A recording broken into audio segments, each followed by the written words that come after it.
so I'm not used to having to push the button. Thank you. How about Allison? Hi, everyone. I'm Allison. I am not a songwriter. I teach in a small program in the College of Education here at the University of South Carolina. It's Educational Foundations and Qualitative Inquiry. And we always have students who are interested in multiple ways of making meaning creatively and through different mediums of art. And so my first commitment is really figuring out what are ways to introduce new possibilities to them. We're hoping to have a new course offered in 2022 on art and inquiry. And so I saw this listed among the workshops. And so I'm definitely here as a student to study up on and learn from those of you who are artists and also some of the places to go for more resources and next steps forward for our small crew down here. Super. Well, thank you. I think we've gotten, have I missed anybody? It looks like there's a few folks that aren't here. So we'll just, maybe they're not going to make it. I know how these conferences go, and especially a virtual conference. Geez, how hard is this? Um, okay. All right. So it looks like we're recording now. So thank you again, Elaine, for saving me on that one. You get an extra brownie or something at the end of the day. Um, can you guys hear me okay? I'm in our conference room and I haven't used this particular setup, so I can hear you fine and I can see you fine. So if something comes up, just raise your hand or holler at me.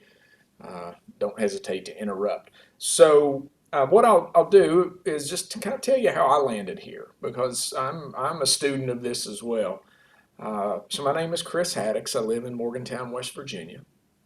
I am in the northern part of West Virginia, so I'm kind of just about an hour from Pittsburgh. I'm really close to the Pennsylvania line. I grew up in the very southern part of West Virginia, which is a very different place than here in a lot of ways. I'm an associate professor at West Virginia University, and I teach in the School of Design and Community Development. And so in our school, we have a lot of qualitative, we're the social science people. We have landscape architecture, we have fashion, dress, and merchandising, we have interior design, design studies, agriculture extension, and education. So it was the old consumer sciences piece of a land grant university. So I teach the built environment aspect. I'm kind of the green building guy. But then my research is I've done research on rural health facilities. I'm not an architect or anything. I was involved with Habitat for Humanity for a number of years, and that's kind of where I got my building experience at running that organization.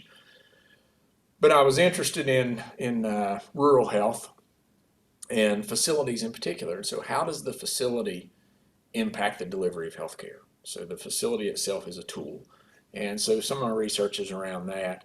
But then and that was kind of empowering. It was empowering communities to advocate for themselves about the places where they seek health.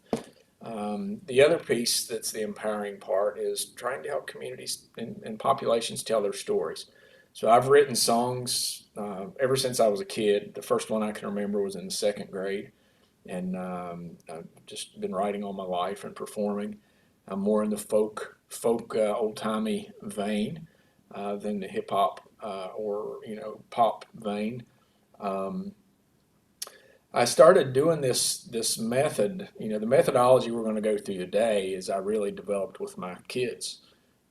We were reading a book one night about West Virginia. It was a Cynthia Rylant book. I don't know if y'all have kids or know that child author, but she wrote this great book. I think it was a Cynthia Rylant book about coming to West Virginia to visit family.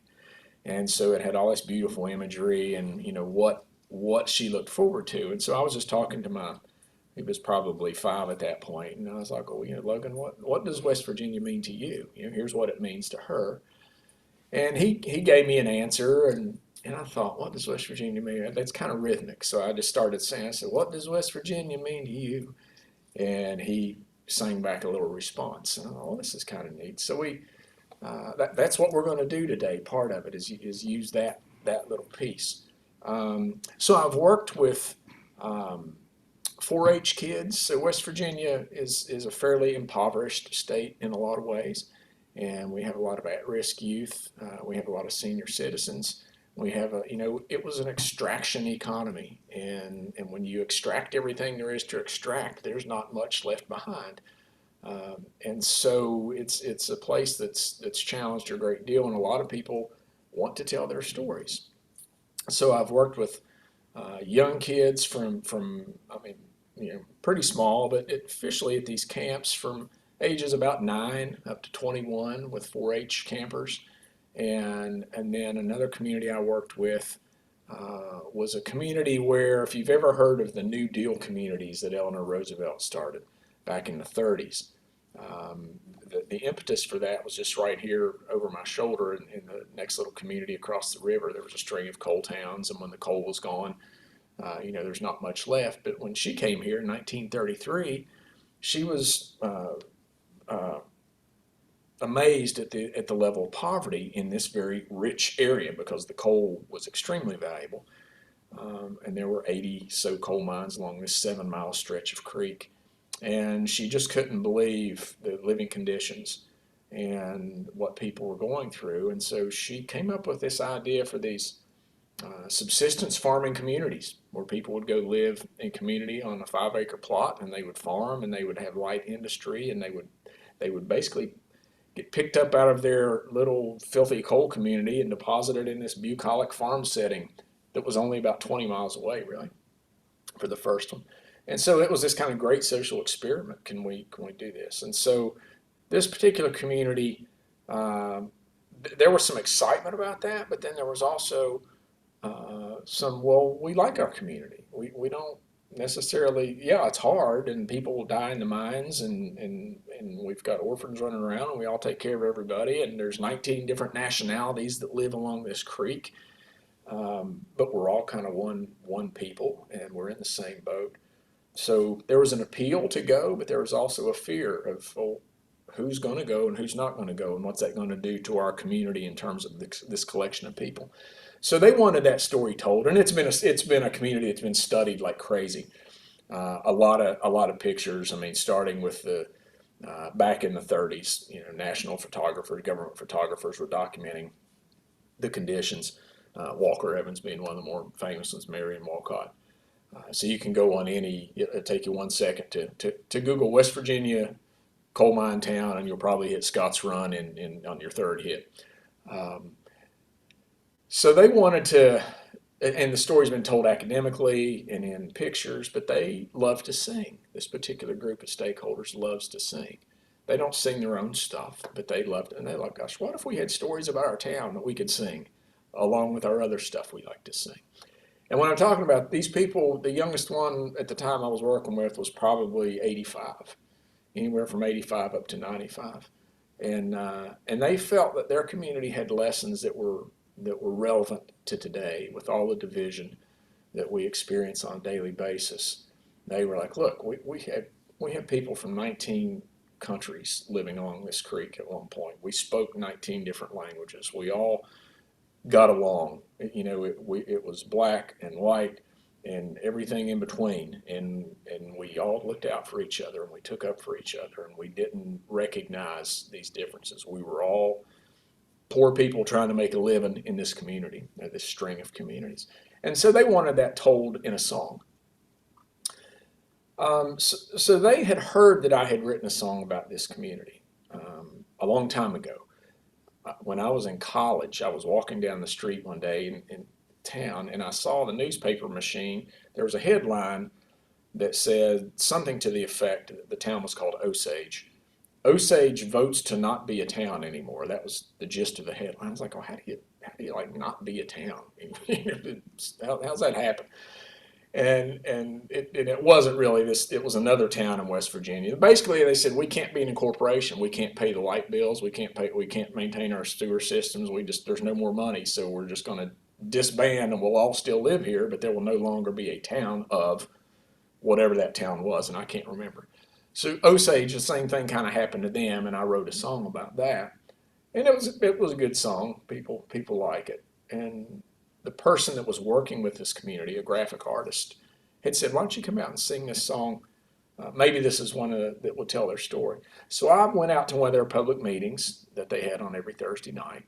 And I sat there and I listened to this very vibrant group of senior citizens discussing the future of their town. And again, these are 85, 90, 95-year-old, here's where we're going. And I'm like, oh my God, this is crazy. So they got done and they said, okay, Chris, play your song. And I said, I'm not going to play the song that I wrote about this. And they kind of got upset a little bit. I'm like, well, why not? And I said, well, because it was my song from my perspective. And it doesn't relate really in any way to anything you all are talking about. So I feel like it's kind of it doesn't really tell your story. It tells, a story I made up based on stuff I read. So I said, what if I just hang out with you folks for a while and you tell me what you would like in a song? I'm hearing all kinds of stuff I'd never heard before. So that's how we went.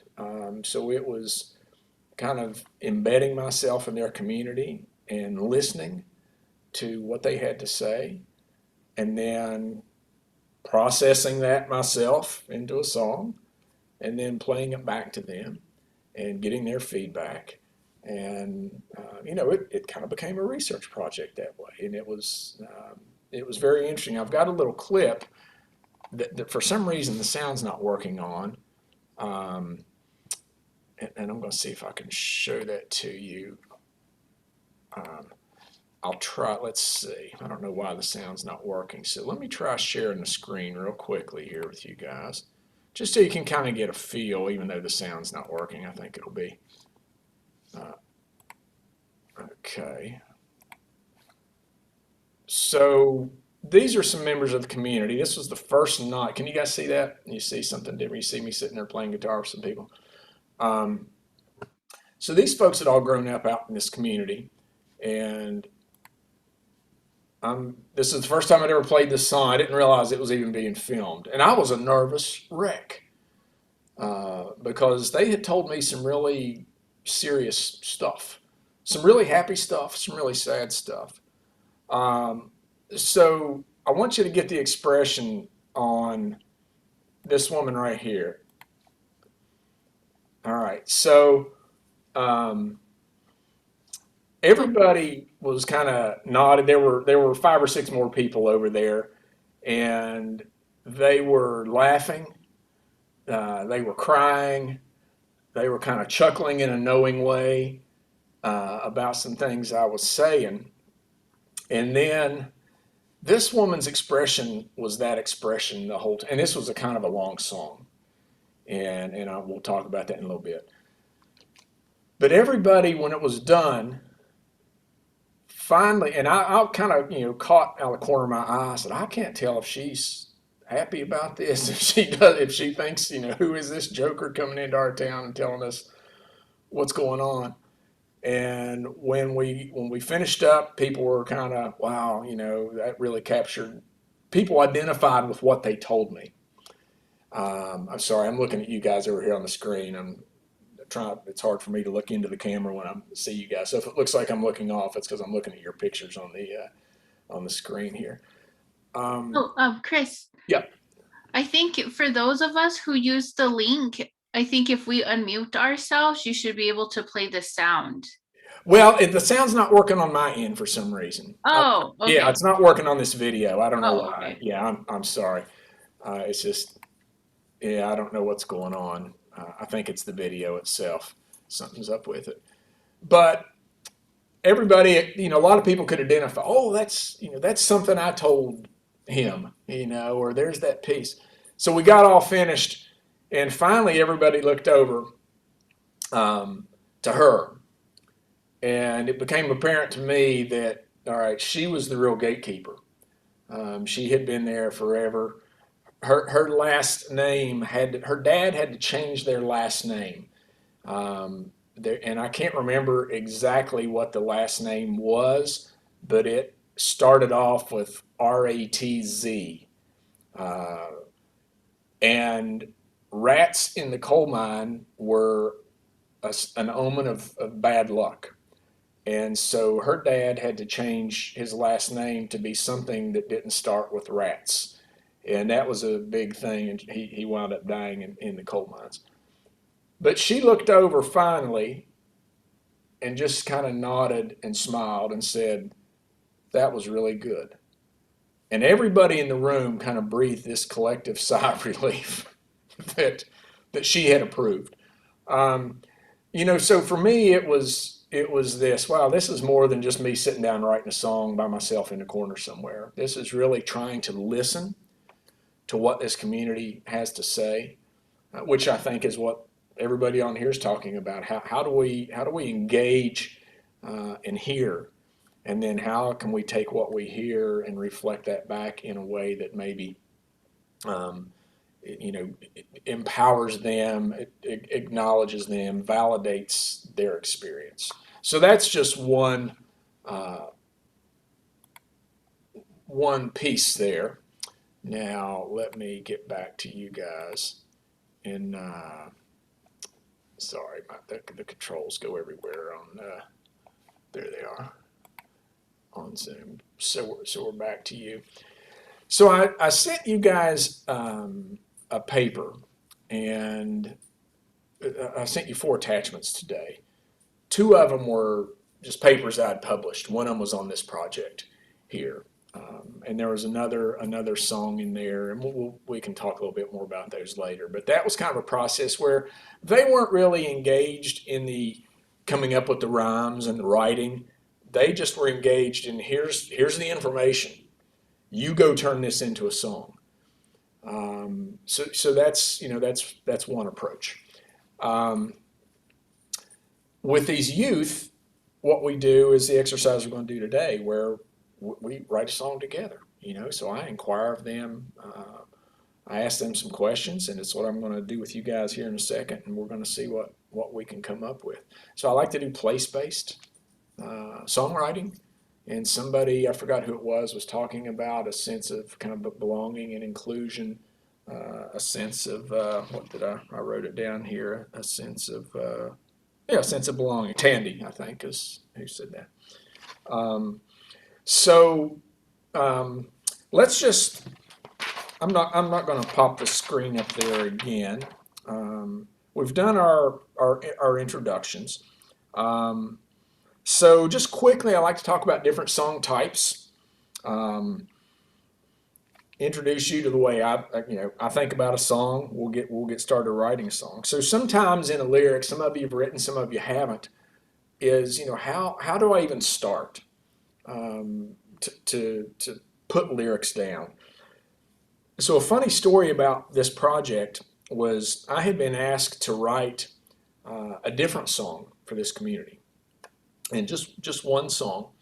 And they wanted it specifically about when Eleanor Roosevelt came to town. And basically, everybody was excited that, wow, the First Lady is in our town. And these folks were very young, but some of them remember her being there. And then this announcement that I'm going to lift you out of here and move you to this other place. And that was met with, well, that's kind of interesting, but that's kind of scary. And what was good about it and what was bad about it. All right. So I'm going to play you on my guitar just a little bit of that song, if that's okay, just to kind of give you a feel. Let's see here. Because this creek ran through the middle of the community. Let's see. I'm gonna stand in this creek while the waters cool my feet. Let the mighty hear me speak, poor folk ready for a better day. Send my kids with an empty sack, picking coal from the railroad track.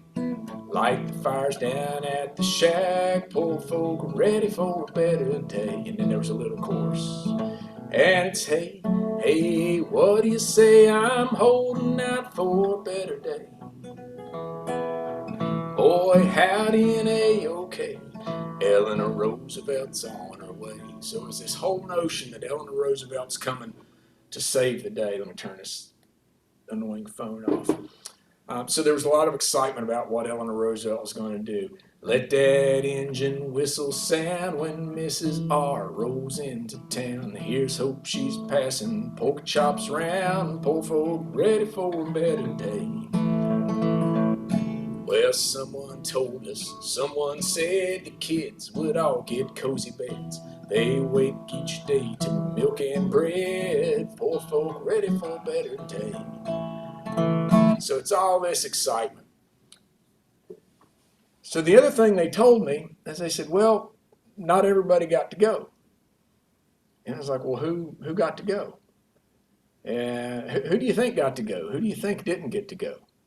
I'll just ask you guys that. Who do you think got picked to go to this little bucolic farming community? You can go off mute and answer. There's no right or wrong answers. Natani, you look like you're itching to answer.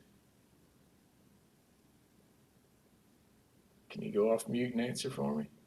I don't know. I guess I would say just I was thinking the older generation. I don't know why from the song, but Anybody else? Priscilla, any ideas from you? Think of today. It's a very relevant story. Where's Helene? I don't know if Helene's still on there. Are you still on there, Helene? All right, you guys are like my students. I'll start calling on you. Well, so then it goes into,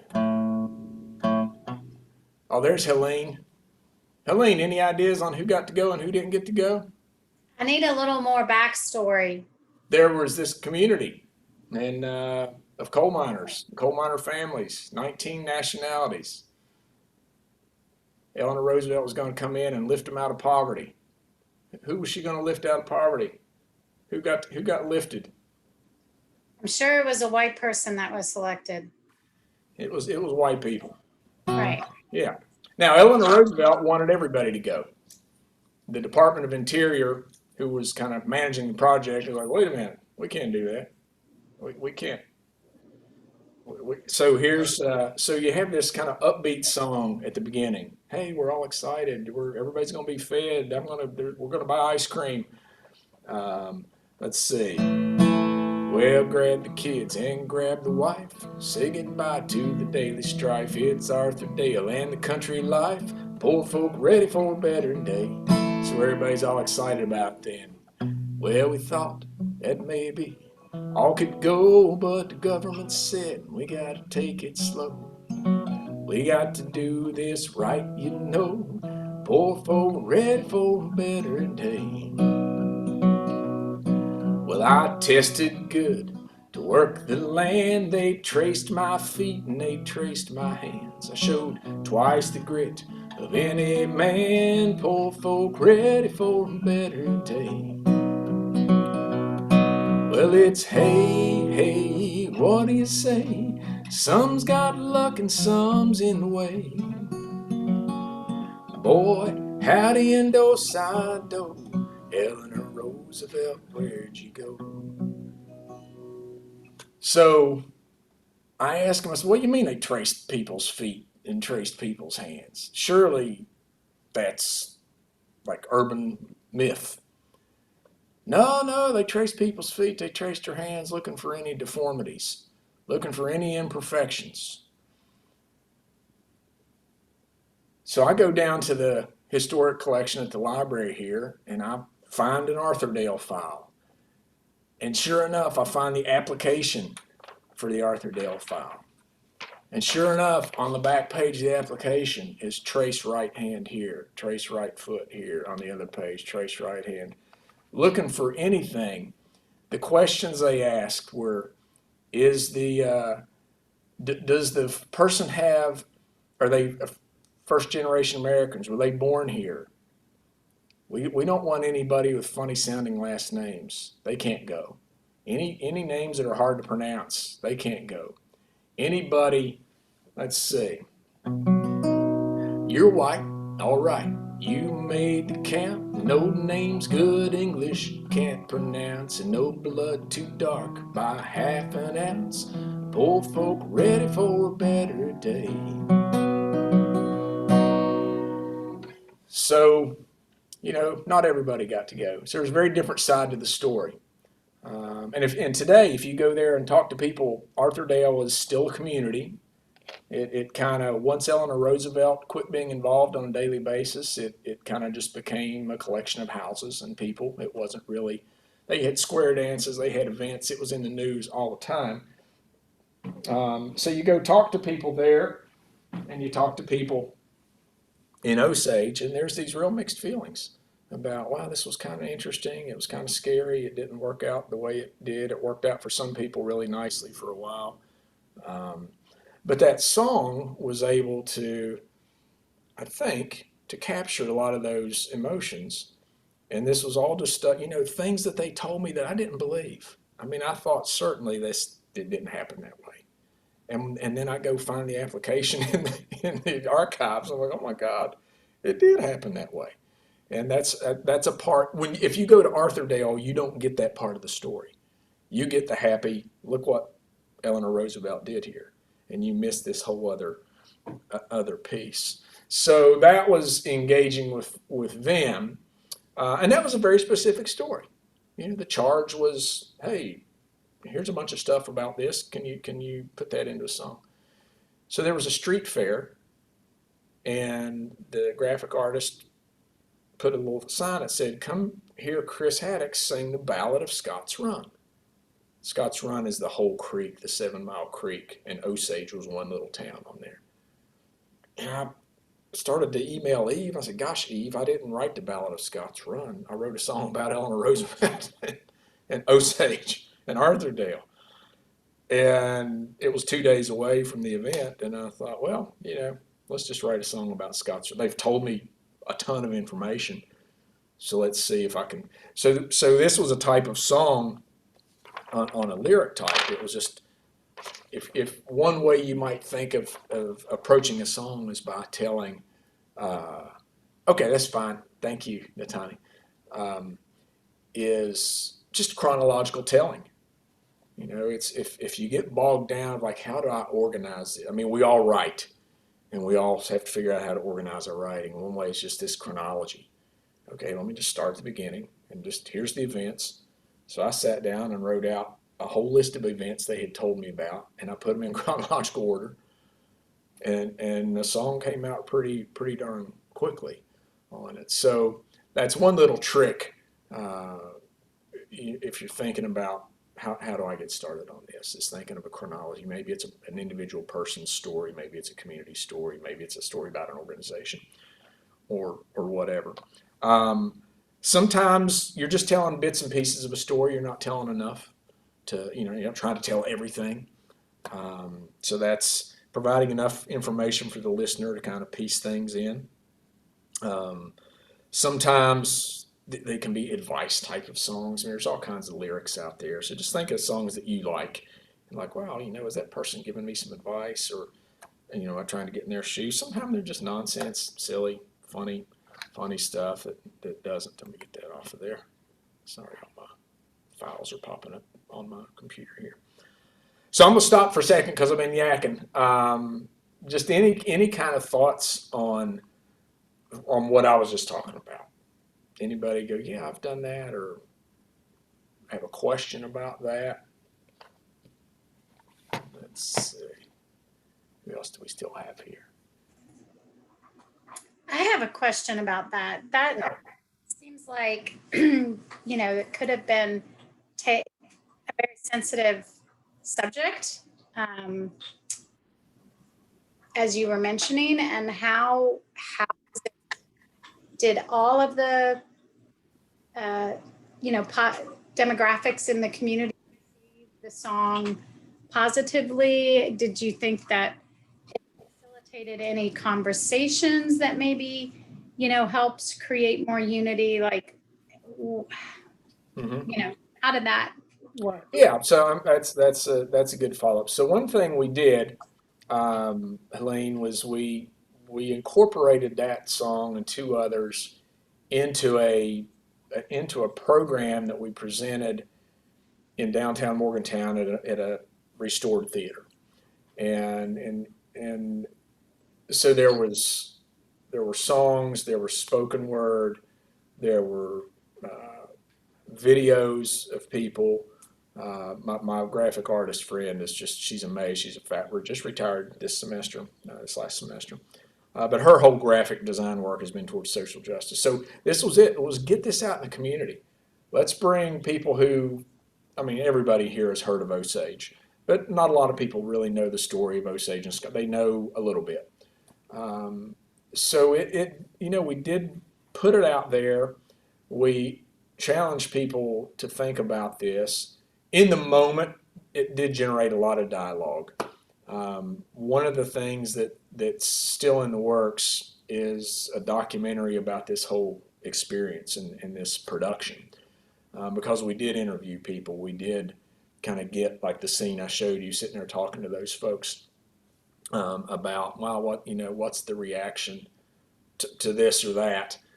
We had people that came to the show, we had them fill out, and I don't have this data, my colleague does, but we had them fill out, there were questionnaires, there were cards, there were thoughts. What were your reactions to what you saw on stage tonight? And there were a lot of open-ended questions and some kind of leading type of things. One of the neatest things about it, Helene, was for the time period that I was talking about, half the people in this show wouldn't have been allowed in that theater, or they would have been sitting in the upstairs balcony if they could have gotten in. And here they are, it's their story, and they're presenting their story in this theater that not that long ago they wouldn't even have been allowed to step foot into. So, the community reacted pretty positively about it. I wish we could have gathered more feedback on it. Part of the challenge with that was my colleagues that do this work, they don't do IRBs. And I don't know if you guys do, institutional review board sanctioned research from your university. And my stuff falls under IRBs. And so that, I wasn't handling that end of things for this show, but that kind of became a little bit of a headache working around that. So as you're thinking about down the road for projects you want to do, it's gotten easier for my work now because I'm not really putting very many people at risk. There might be some uneasiness, but there's not a lot of risk I'm exposing people to, and they finally have put some boxes on the form that I can check and can navigate the process much easier. But anyway, that kind of hindered some of our data gathering. But when people hear it, they really respond to it, and I mean, I like it, but it's really their stuff. There's not really anything in there I would have come up with on my own had I not been engaged with that community. So this was, you gathered their stories and wrote the lyrics. And then once you had the lyrics written, did you do like member checks with them, or they read it and gave feedback? That's what was going on in that one little video that we couldn't play the sound on. I basically came back to them and said, okay, here you go. Here's what I wrote. What do you think? And it was very positive. I mean, I'm a good listener, I believe. I pick up on a lot of detail. I mean, that was one of the things. They were kind of amazed at some of the details that I teased out. I was like, wow, I didn't know that you heard me say that, or you really picked up on that. So yeah, that was it. I didn't go back. Hey, Allison, come back if you can. Hope everything goes well. But yeah, you want to go back to them and did I capture what you said? I mean, it's just like with any when you're gathering input from folks, did you hear them? Did you repeat it back to them? So they didn't have a whole lot of changes. There were there was disagreement on whether the creek was 5 miles long or 7 miles long. so, so I said, well, let's just get out a topographic map and let's trace it from here to the headwaters and see what we come up with. And we came up with 7 miles. So there was that piece. But in terms of the meat of the details, it was that's what they wanted. Does that answer your question? All right. All right. Anybody else have any? Because I want to move into this next song just to kind of show it's still about this community. Priscilla, you got any questions or anything or comments? Or I think it's a very anthropological approach to things. I really like it. I also studied anthropology, and I think it's a very nice way of bringing in observations and tacit knowledge as well. The approach you take. So I really like that.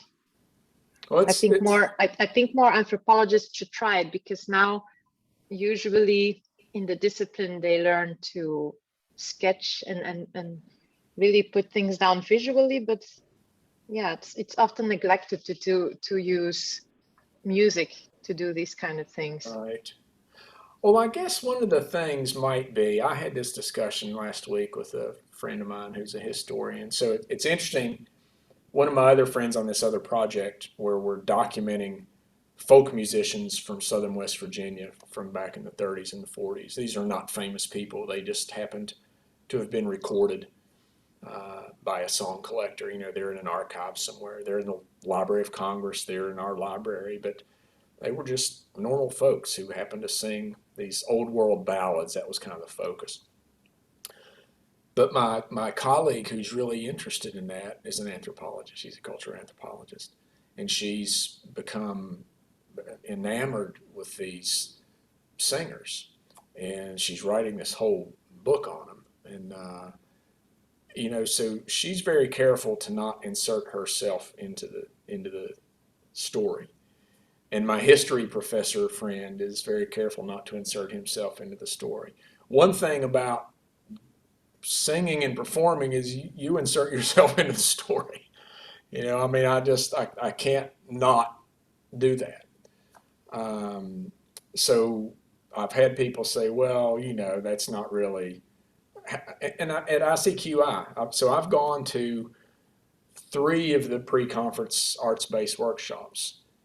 And I think maybe it was you, Priscilla, somebody talking about early on.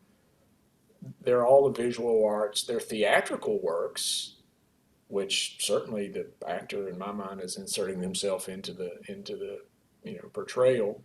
But the music piece, songwriting piece, seems to just not fit really well anywhere.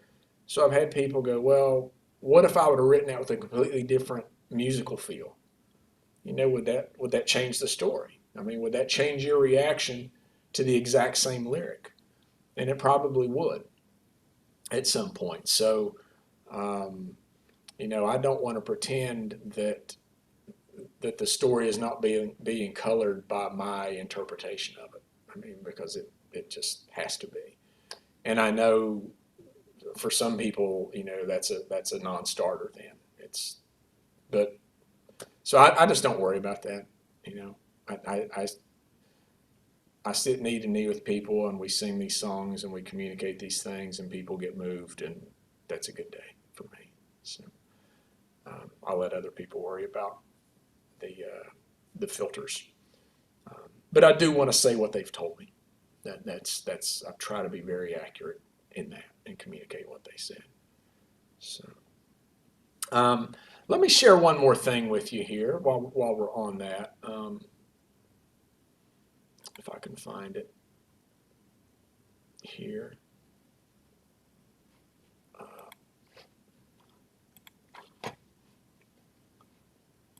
See if this will open. Do you see that article there? Songs and Stories of Scott's Run. Yes, is that what showed up? Somebody, thumbs up. Okay. All right. So I sent this to you, and this is the full full lyrics of that song. So this is really all hey, we are not powerless. We might be impoverished, but we're not powerless. That was kind of the feel. You know, we're worn down, but we ain't done. We're going to send the word to Washington. We're ready for a better day. This boy howdy and a-okay, that was just kind of a saying, and it comes around again. So this is just what kids did. I mean, the people were poor. They worked in the mines, but to get fuel for their houses, they had to go walk along the railroad tracks and pick up the coal that had spilled off the trains. There were promises of better nutrition and clean beds. And if you go look at Arthurdale pictures, you'll see these beautiful nurseries and these really clean, tidy little houses. A lot of white buildings, which you didn't see in these coal camps. Um, so then we get down to to this part, like, well, wait a minute, maybe it's not as rosy as we thought it would be. All right. Boy howdy and do-si-do. So one of the things Eleanor Roosevelt did was always had square dances. She loved to square dance. And so she would hold these square dances at Arthurdale. And she would come in monthly and spend, the week or the weekend at Arthurdale and have these big square dances. And actually one of my fiddle mentors was recorded as a kid. He's in the Library of Congress for playing for a square dance for Eleanor Roosevelt. So this boy howdy and do-si-do, Eleanor Roosevelt, where'd you go? It's kind of a reference to her. Well, she's up there now, but she's kind of forgotten us, the rest of it. And then this was probably, Helene, as you were saying, this is probably the punch in the gut here in terms of, let's just lay it out. If you weren't white and didn't have a normal sounding name, you didn't go. When you looked, and I didn't work in other application stuff, they did test people. So all these folks had farms, they had little gardens, everybody could raise food, but they gave them tests for like commercial agriculture. I mean, these incredible, how much nitrogen, what would the nitrogen balance be in your soil? Just stuff like, are you kidding me? This is how you picked people who could go if they could figure all this stuff out. It was just nuts. The tracing, they were looking for any bumps, any knots, anything that would keep people from being able to be a good farmer. They also, some of the questions were interesting. Were they Christian? Were they slovenly? Were they lazy? Did they drink? It was just, you would, again, it sounds a lot like some of the questions we're asking today of people. It drives me nuts. So anyway, that's that one. And I matched the music. You maybe couldn't tell that so much, but when I sing it, if you're a music person, I transition to a different key and a different tempo, and it's a more bluesy kind of feel to get this other piece. So these songs, I sent you links to these. You can go hear the recorded version of these if you have any desire to do that. So this Ballad of Scott's Run then just tells a chronological story of the history of this area, a chunk of the history of the area from their perspective. It doesn't get before them. There was a history before the people from Scott's Run lived here, right? There was a indigenous person's history, Tenaya, right, before all these white folks from Europe showed up. So it's just here. I'm trying to start as early as I can, and here it was. This was ancestral lands, and it was given an Irish name, and it all goes through this story about the coal. And if you guys aren't from coal mining country, then maybe you don't get it. But there was a big, thick seam of coal here, the Pittsburgh coal seam. It was 11, 12 feet thick, tall, easy to work in. You go down to where I grew up in Logan County, you have people working in coal that might be 27 inches thick. I mean, lying on your back, just go measure 27 inches and crawl around in that space and see what that's like. So there was a lot of money in this coal. And when World War I started, all eyes were on this coal to fuel the war machine. And so people came in and, worked and worked and worked and worked and worked, and then the coal was gone and the money was gone, and then oh, okay, well, everybody's moved away. We can run an interstate through the middle of this area now. Nobody knows. So I don't need to go through all these lyrics. You can look at those, but if you just glance at them, it's just this chronological piece. Here's the world seemed content to cover its eyes. Some have to sink so that others can rise. They built their new highway and passed on by, washing in their hands of Scots run. So the town literally got split into half by an interstate, and you guys might have experience with that somewhere. That's another way. Interstates often went in the poorest areas. Where's the least resistance? Where are we going to face the least resistance to this project? Let's do that. Just a chronological thing. Again, you can go listen to that. And then one of the things we did that was kind of spoken word.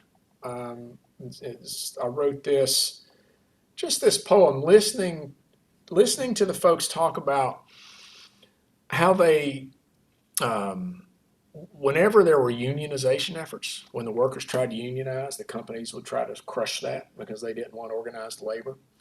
And it was very violent in southern West Virginia. I mean, federal troops being brought in to fight the miners who were trying to organize. So you can go watch all that stuff. And so they were kind of amused here. They all spoke about it with they thought they could come in and divide us up. They thought they could get us infighting. So that was a company tactic, was let's get everybody infighting, and then they won't have the energy to fight us. They won't be able to get their union together because they're fighting each other. So we've got all these Greeks and Russians and Hungarians and Italians and Poles, and let's just get everybody and Mexicans. Let's get them fighting, and then that'll take care. And so they found it amusing, the folks that lived there, that the companies had that mindset. So we did this recitation on stage where these were recited in these languages.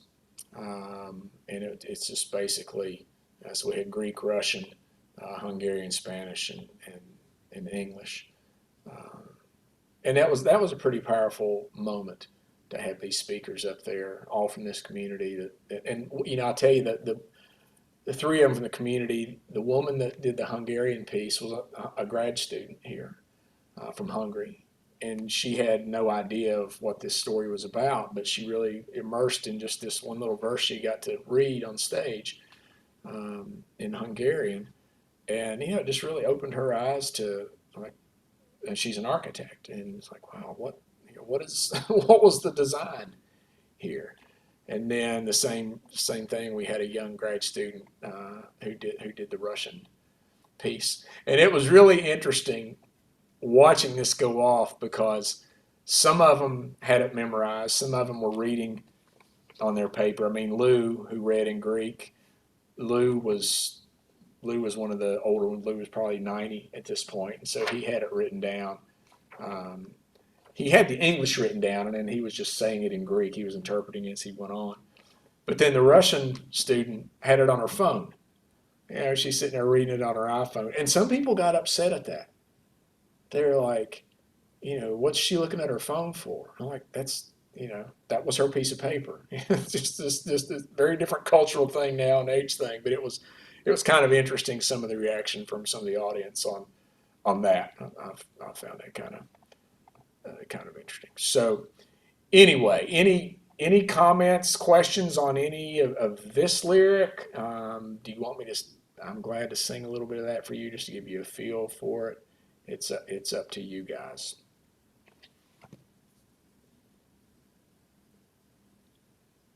Good? I can't tell if anybody's trying to go off mute or not. Okay.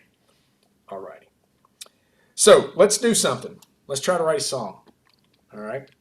Now, this process I use is I'm going to ask you a question, and then you're going to respond. But before we do that, let's write down some things. So I like to do a lot of place-based songwriting. So what I want you to do is I want you to write down 5 things about wherever your place is, your community, however you just define that you really love, that you want the world to know about. And then I want you to write 5 things that you really don't like, or that, even better, you wish you could change. if you could change them, here's 5 things you would change about where you call home.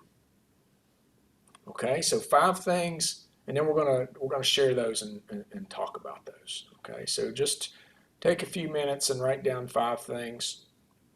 Don't worry about rhyming anything. Don't worry, just it can be one word, it can be multiple words. I want to hear from everybody about what these are. Can So you I'll type give- it into the Question. chat too? It just helps me like to Oh, look you at can it. type, yeah, if you want to type them in the chat, then we No, I can mean, also. could you type the writing prompt into the chat? Oh, sure Yes, thing. thanks. Let me find my comments here. Also, can you clarify when you say home, do you mean our actual So yeah, so home? What do you wherever mean? you consider your community, if that's your street, if that's your town, if that's your state, if that's your country, just I'm not gonna define what home is for you. All right, whatever place, just your place. Okay.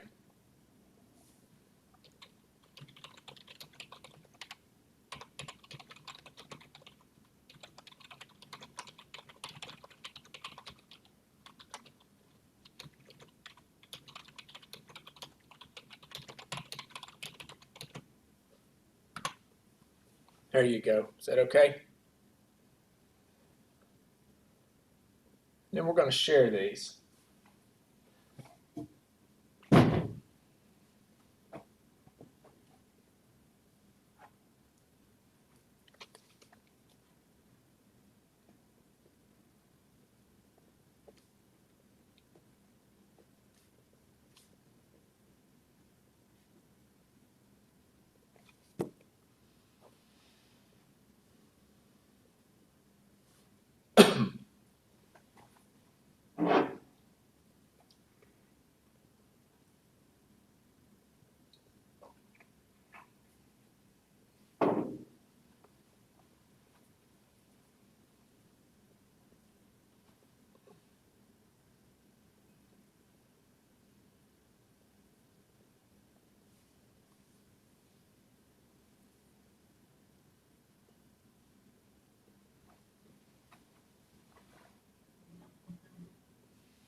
How are folks doing?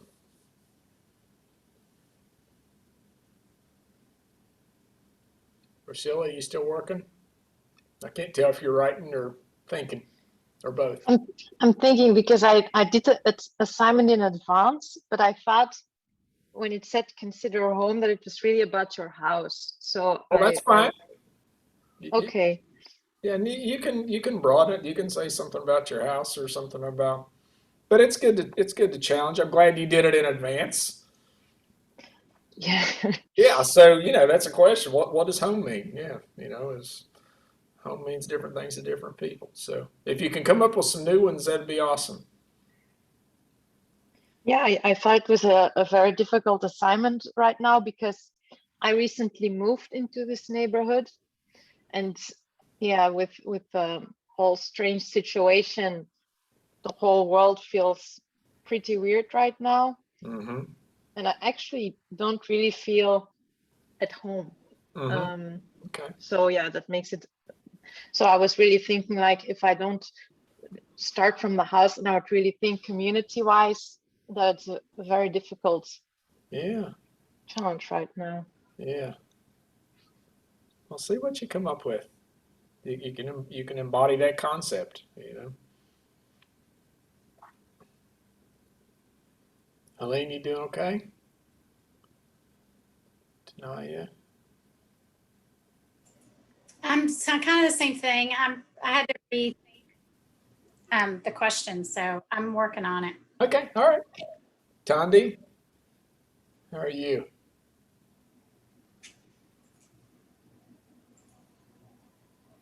You're all good, okay? And Tanaya, yeah. Oh, I have a list of things, but not full sentences yet. Okay, that's fine. You don't need full sentences at this point.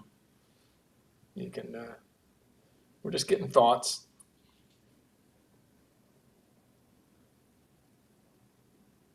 And then Natane.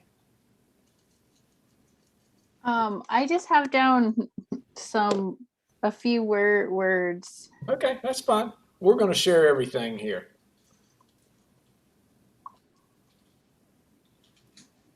Let's take about, I'll have to go by my clock here. It's 2:43. Let's take till 2:45, if that's all right. A couple more minutes, and then we'll just see where we can go with that.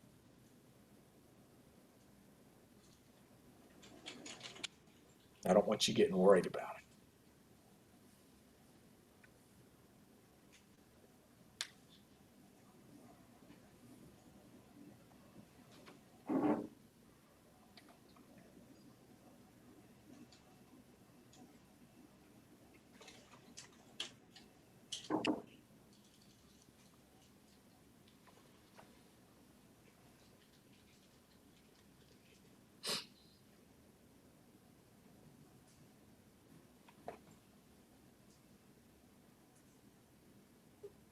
Making sure it wasn't one of our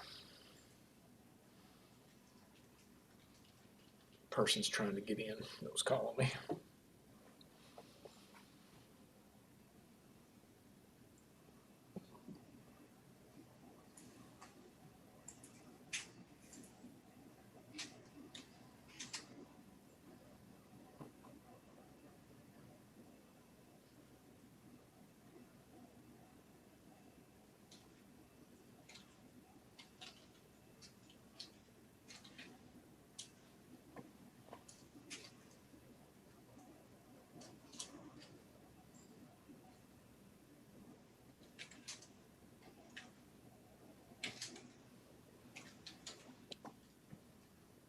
Oh, okay. It looks like the clock just clicked 2:45 for me. So how about, let me see. Y'all see my whiteboard over there? I think I can zoom in on it. Let's see. I'm going to write some stuff down if I can get this just right. I don't know how well we'll be able to see it, but I'll at least write it down. So if I step away, this will just help me. How about somebody tell me something they liked? We'll just put likes and dislikes. Likes. Yeah. Whole Foods and Trader Joe's. Okay.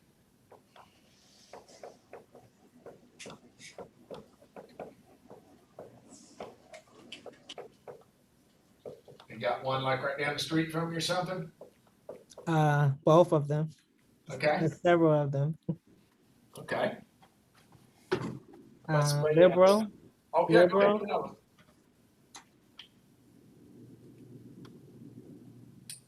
You got another one there, Tandy? Oh yeah. Liberal. Can you hear me? Yep. So you're describing yourself as your community liberal? Yeah, I'm defining the community. Is that Okay, right? so Is that what we're doing? community. Okay, how about somebody else? Are we I'll go. Oh, go ahead. are we sharing just one, or do you want us to tell you all? I can share. We'll just get with a couple now, and then we can add some more. I just want to make sure everybody gets something in here. What else you got? Well, the beautiful beaches. Okay.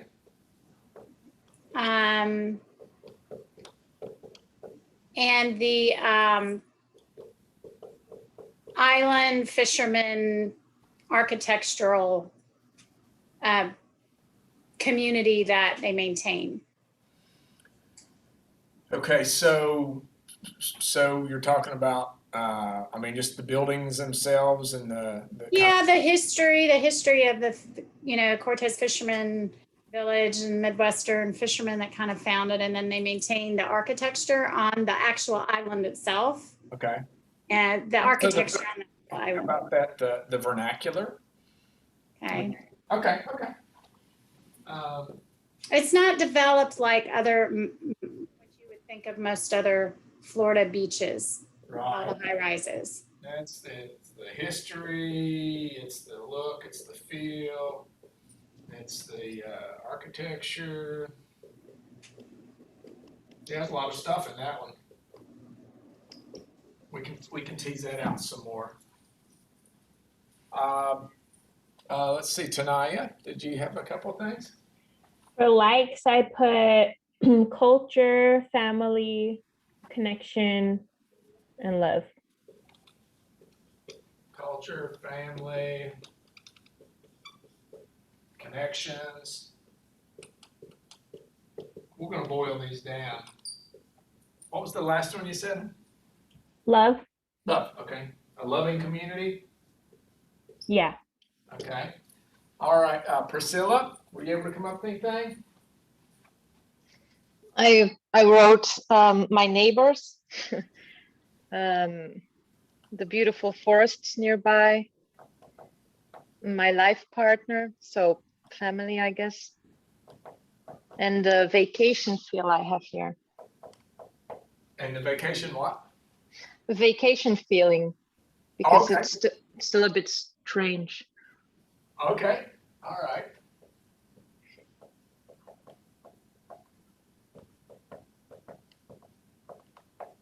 And then let's see, Tanaya? For Did you- dislikes, I put trauma, Oh, drama, to go. toxicity. All right, so can we do with, who hasn't given me some likes yet? I'm sorry. Oh, I haven't gone yet. Tani, okay, yeah, I'm sorry. There you go. Okay, I put smell of baking bread, community events, singing songs. Ah, smell of bread, okay. Community events, okay.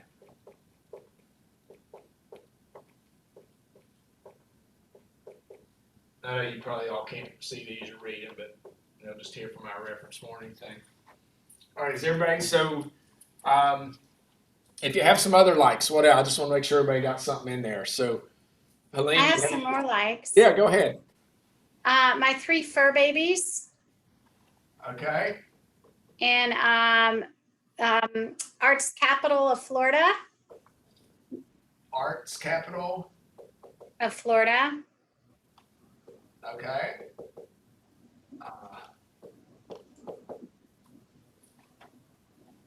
What else? And the consistent sun. You like the sun, okay. Okay. All right, did anybody else have anything they want to add? Any more likes? Good on that. Okay, so what makes this a little difficult is that we're all from different places. So if you were working with a group from the same area, what I would do next, and we can talk about this a little bit perhaps, but maybe there's some overlaps here. It's often fun to do this part, we'll come to the dislikes in a minute, and here, maybe I've got a like on my list and it's a dislike for you, and we're from the same town. So when I do this with youth, it's often about their town. Where in West Virginia, we often identify at the county level. So I'm from Logan, West Virginia. Well, there's a Logan city in Logan County. And people often ask, well, what town are you from? And so, if you say Logan, they think you're talking about the county. So we often identify by county here. Do you all do that? Does anybody else do that? I mean, Bradenton is Manatee County. What's Bradenton in? Yeah, but Bradenton is called Bradentucky, and Sarasota County calls Manatee County, because Bradenton is a city, Bradentucky, because they think in the history it was like rural and like, I don't know, there's a history. Yeah. And then the Bradenton folks, and what my understanding and historically would call the Sarasota County people Sarasota snobs. So, Yeah. and we're right next to each other. Yeah. Yeah. So you've got your own little things. How about who was somebody's out in New Mexico? Who was New Mexico? Was that Natani? Oh, it's me, Tanea. Oh, it's not. I'm Although, sorry. I just moved back here, but I feel like most people just identify by Albuquerque, or yeah, By a town or city. Right? yeah. Okay, yeah. So it's funny doing this with kids. I'll have them kids from the same area, and they'll have vastly different views about the same place. Wow, somebody might think, oh, we have all these opportunities to do this, that, or the other, and another person's like, we don't have any of that. We need more of that. So that those can be really good discussion points when you're working with groups that are talking about the same place. It's a little tougher when we're talking about 5 or 6 different physical areas here. I was just thinking, but place could really be metaphoric to even Mm-hmm. an experience or anything that holds a common community together. Oh yeah, yeah. I mean, it can be a physical spot, or it can be whatever. So, and when you start this little exercise, so let's just look at some of these things. I don't know if you can see them. Sorry, I know you're. We've got Whole Food and Trader Joe's. So I might boil that down to just healthy options for food. Tandy, would that? That sounds good. I mean, That sounds it good, could yeah. it could be some other play. I got a lot of Mhm. options. I can eat well here. I Yeah. can eat well and healthy. Hmm. But there might be something very specific about those two, as well. You like the way they do business. You like what they stand for. A liberal community. So does anybody else have anything that they might lump under a liberal community? What would that mean to you, to somebody else? Like free to be who you are. Okay. Was there anything on your list that maybe could have, been on that same line? I guess connection. Connections, the culture and the connections. Okay. Tandy, what do you mean by liberal community? I mean, I was thinking politically, but I mean, even within the context of politics, I think free to be who you are. This place is really open to that, in terms of, at least superficially. So yeah, so I would definitely include free to be who you are. Okay. All right. So yeah, there could be a lot of stuff under there, right? I mean, that's a big umbrella. So that would be a place where Tandy, maybe if you're in Michigan, right? You said where in Michigan? I don't. Ann Arbor. And okay, so if you got a bunch of folks from Ann Arbor together to talk about Ann Arbor, you know, maybe there'd be a lot of interpretation about what liberal community is or isn't. Exactly. Right? Exactly. About Yeah. it. So that's just make a note. That's a really good thing to tease out, because one line of a song might really focus on how liberal it is, and another line in the song might really say it's not liberal. I mean, it's or Exactly. Yeah. use Yeah. liberal in quotes or something, Yeah. air quotes in a song. So as you're working with your individual groups of folks or individuals, it can be really fun to kind of hear the discussions that emerge about these things. Let's see. So who did Smell of Bread? Was that Natani? Yes, that was me. Okay, so tell me more about that. So I was just thinking of like when there's all different types of families in my community, and during different ceremonials, events that we have or gatherings, everyone bakes bread and it's just families just bake bread. So I just think of that as like coming together, or if it's like anything social or celebration in our community, there's always bread. And so it always feels good, the smell of, freshly baked bread. Okay, so yeah, I mean, bread smells wonderful, but to you, it evokes this whole other. It opens this whole other box of stuff, Yes. and so traditions. I'm hearing maybe.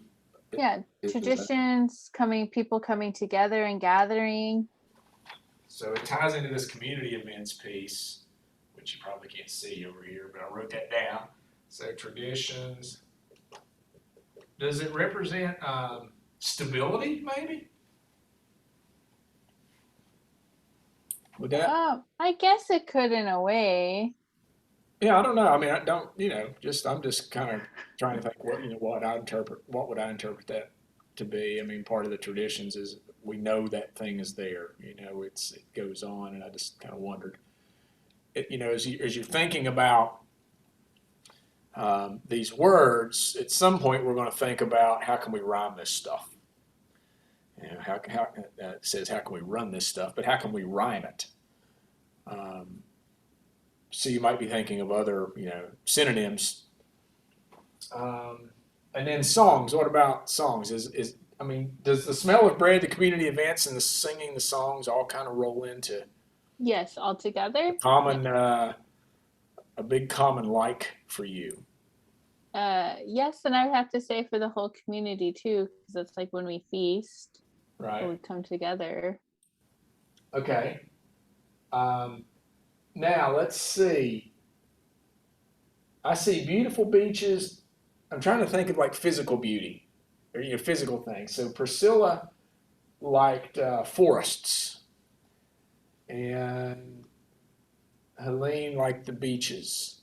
So there's some physical beauty that you like about the place. Priscilla, can you elaborate on the forests? I mean, what is it you like about those? Well, the trees that are standing here are a bit different than the ones from where I grew up. They were actually ages ago used for the mines, but then when the mine workers stopped, they didn't cut the forests down anymore, so they were just staying here. So the trees aren't really native to the area. So it has a bit of a different feel to it because they're not really the kind of forests that you would normally see when you are living here. So for me, it feels as if I'm sometimes even living in a different country, actually. Okay, where are you right now? In Aarschot in Vlaams-Brabant. And where did you grow up? In Elewijt. That's to the border of Antwerpen. And so it's really, I can't envision. I don't know what either of those places look like. That's the funny thing. It's not that far. It's like a 40 minutes drive from where I used to live. But there's a very big difference. But it's just because the trees that grow here are not native trees, so they have a different feel to it. In Belgium, everything is very small. It's not like America where you can drive for hours. If you right, you really can easily go from one border to the other in one day. Right. Okay. And then what about neighbors? Yeah, I live next to two old ladies, and they are very kind, and they teach me like some sort of old knowledge they have. You can call it, like how to garden. That, for example, if you want to do the, I don't know how you call it in English, like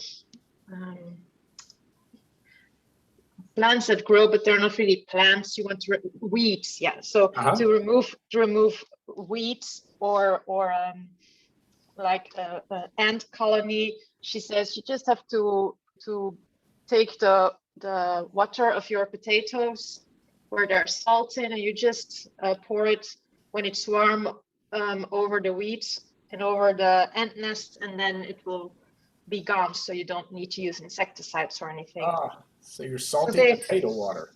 Yeah, so they share like these little kitchen house knowledges that they learned from when they were young. And I mean, I really appreciate it, because when you would look it up, you would not find this kind of advice, and it actually works quite well. So Right. So my mind's going to something else on this list, equating that. And again, I don't know if how well you can see the list. I think I've zoomed in as far as I can zoom in on that. But to me, I'm hearing that's that's kind of traditional knowledge. That's stuff that's handed down, not necessarily written down. yeah. And handed down, which again to me kind of sounds a lot like the smell of bread and the traditions and these things that happen and what they suggest, what they're associated with. So that just might be might be something that even when you're in a very different place, there might be something similar there that you both kind of have that same. Yeah. But it's not necessarily your cultural tradition. It's just here's this knowledge. All right. Anything else anybody wants to add on any of these? Any observations? Any teasing anything out anymore? Okay. Now let's focus on things you don't like. And then I'm going to show you something in this article, and then we'll start trying to turn our own stuff into a song here. So how about something? Oh, there's Michelle. Hi, Michelle. Did you just join us? I just saw a new face pop in. Let me see if Michelle's there. Well, I see Michelle, but I don't know if she can hear me. If you can hear me, Michelle, you can go off mute and say howdy. So, how about things that you don't care for? And that can be as strong as you want. I try to couch it in things that you wish you could change. You would change if you could. But let's not limit ourselves too much. If it just pops up on you, I don't like that list, let's put it down. So spend a few minutes doing that, okay?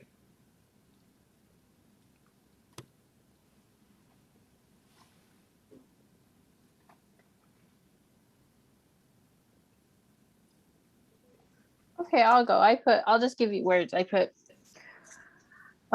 things I don't like: politics of identity, fracking, border town violence, racism, and clutter. Politics of identity, racism, clutter, Yes. border violence. Is that what you said? I put border town violence. Border town violence. Okay.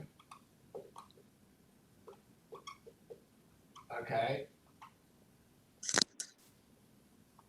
There was one other. Politics. Fracking. Tracking. Fracking. Fracking. Oh yes. We have that in common. All right. Somebody else. And who was that? Was that Tani? Yes, that was me. Okay. I'll do mine because I feel like mine are the abstract words for more concrete ones. I put trauma, drama, and toxicity. Trauma, drama, toxicity. Yeah. Okay. How about somebody else? Allison, are you back? I can't tell. What about classism?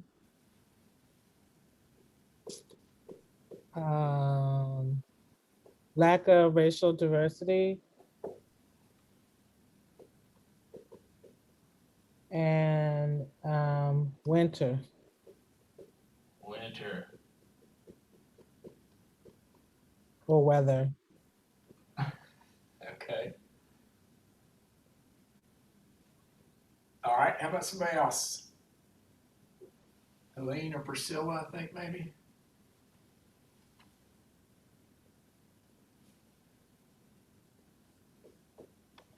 Okay. I dislike that I'm living nearby a cemetery. That's something very specific at where I live. Also that there's a lot of distance between people. I also don't like being a stranger, even though I live in this neighborhood, I still feel like a stranger. And I also don't like it that I don't have a fireplace here.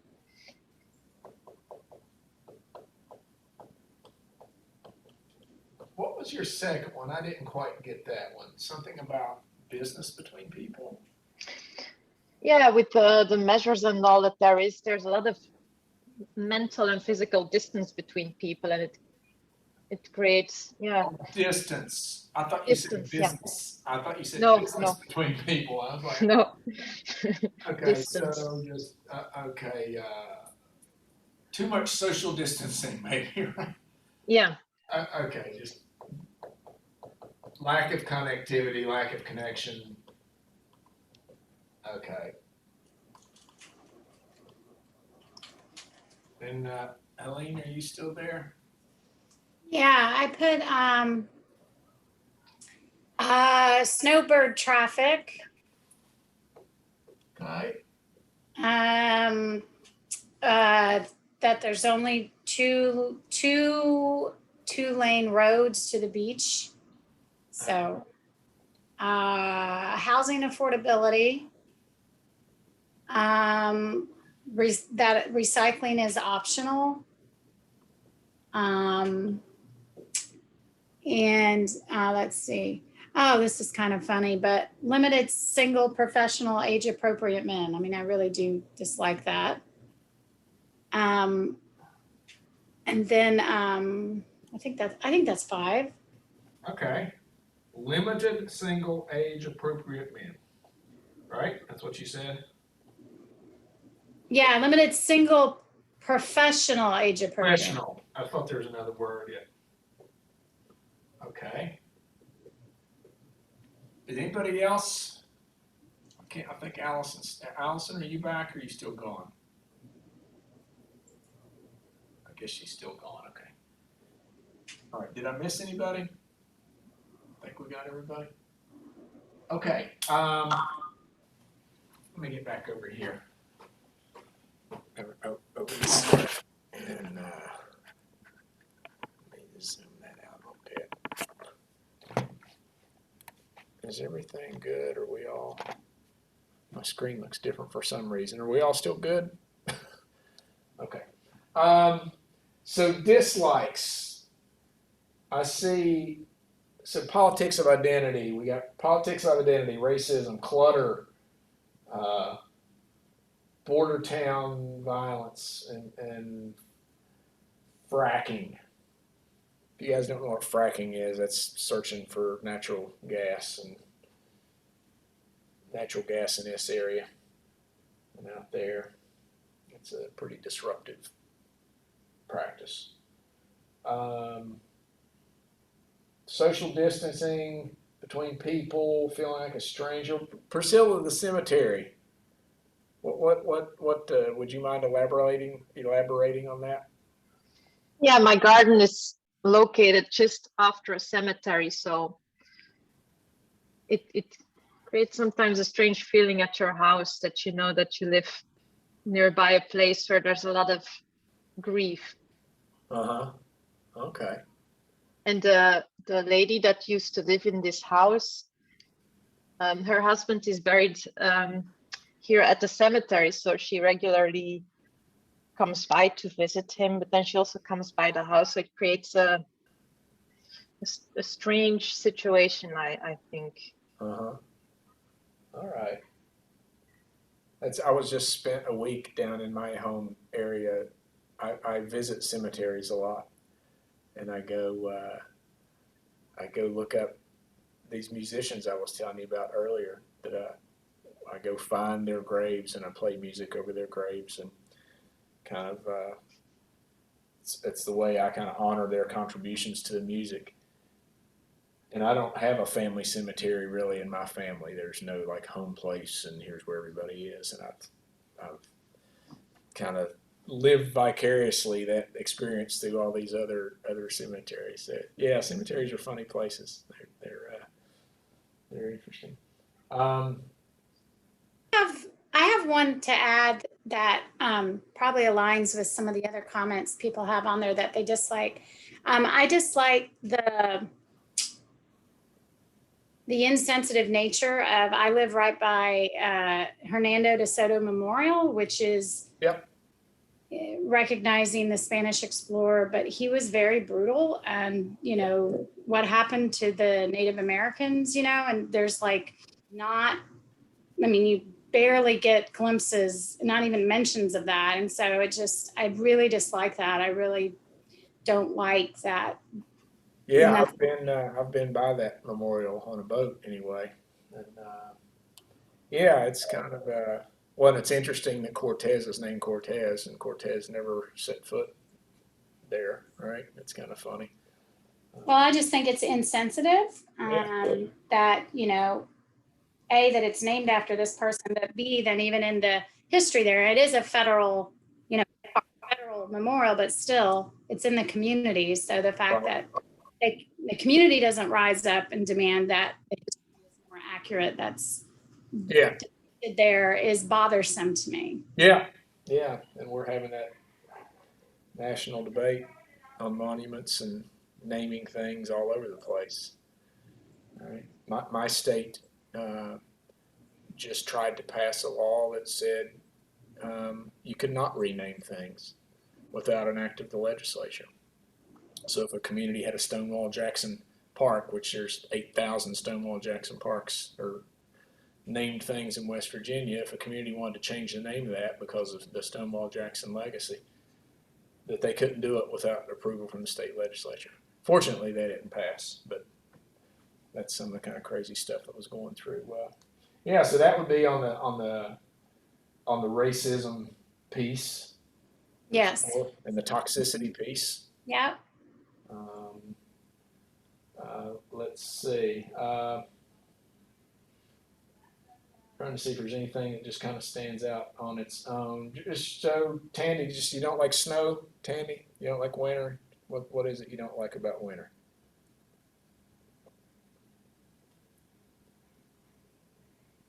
Oh, you still there, Tandy? Yeah, I went to get something to eat. I detect a theme here. You don't run down to Trader Joe's, did you? All right. What was the question? What don't you like about winter? Oh, I don't like cold. Okay. Yeah, I don't like cold weather. What are you living in Michigan for? I know, right? Somebody not tell you? Did you? I know, right?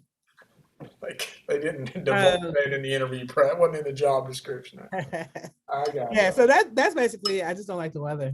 Yeah, I mean, except summer. That summer was on my life. I mean, is it because you don't just being cold? You don't like the. I don't like being cold. I don't like being out in the cold. But it's something that I picked up when I moved here because I went to school here. I work here. I have to drive to work. Okay. Snow on the ice. So you do it. You do it. You get out. Yeah. Oh, yeah. I get out because I have to. But okay. And I think that's when my hate of winter started. You know, having to drive on the snow and ice. Okay. Stuff like that. All right. Before then, it was just like, oh, winter. Yeah. Gotcha. So when I look at this list, I see some environmental stuff. I see some social stuff. I mean, politics of identity, racism, trauma, toxicity, drama, classism, too much distance between people, physical and social. So everybody's kind of got something that ties into that. Man, can't we all just get along and love each other, right? You know, can Can we tolerate each other at the least and love each other at the most, I guess. So, and then there's some environmental stuff.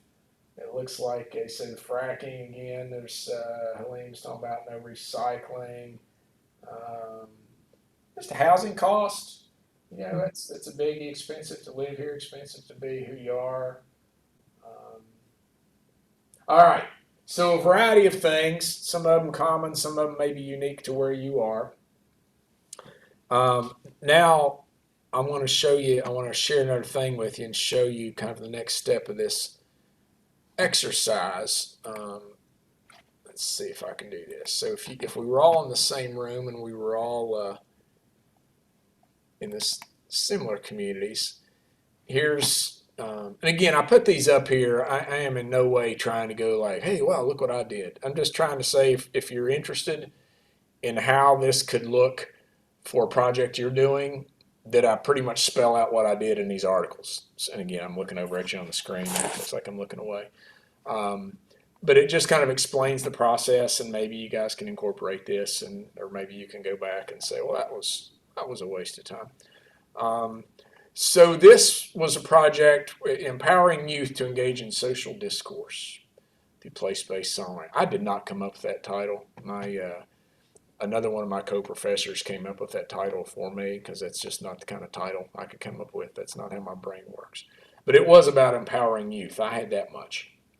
So mine was more like, how do we get youth to talk about what their places and what they like and what they don't like?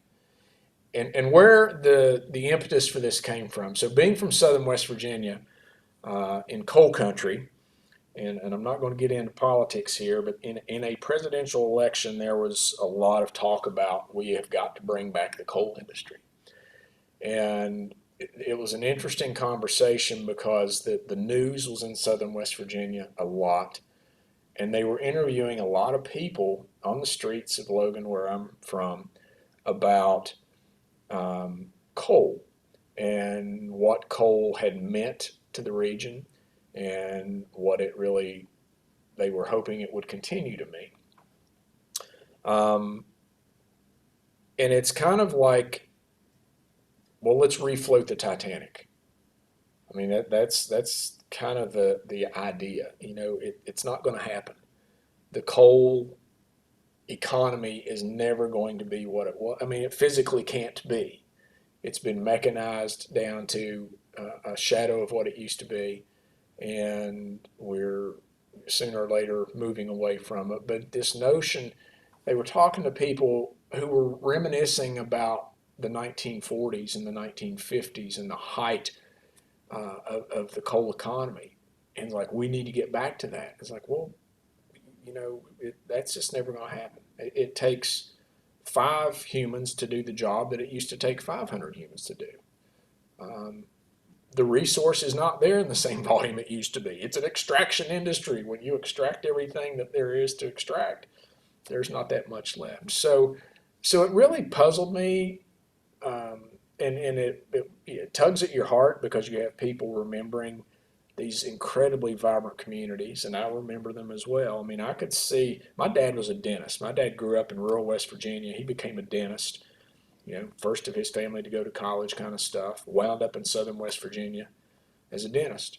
And when the economy's good, people go to the dentist. When the economy's not good, people don't go to the dentist. That's a very early thing that goes away. But I witnessed the rise and fall of the coal economy through his dental practice. He had a 3-chair dental practice.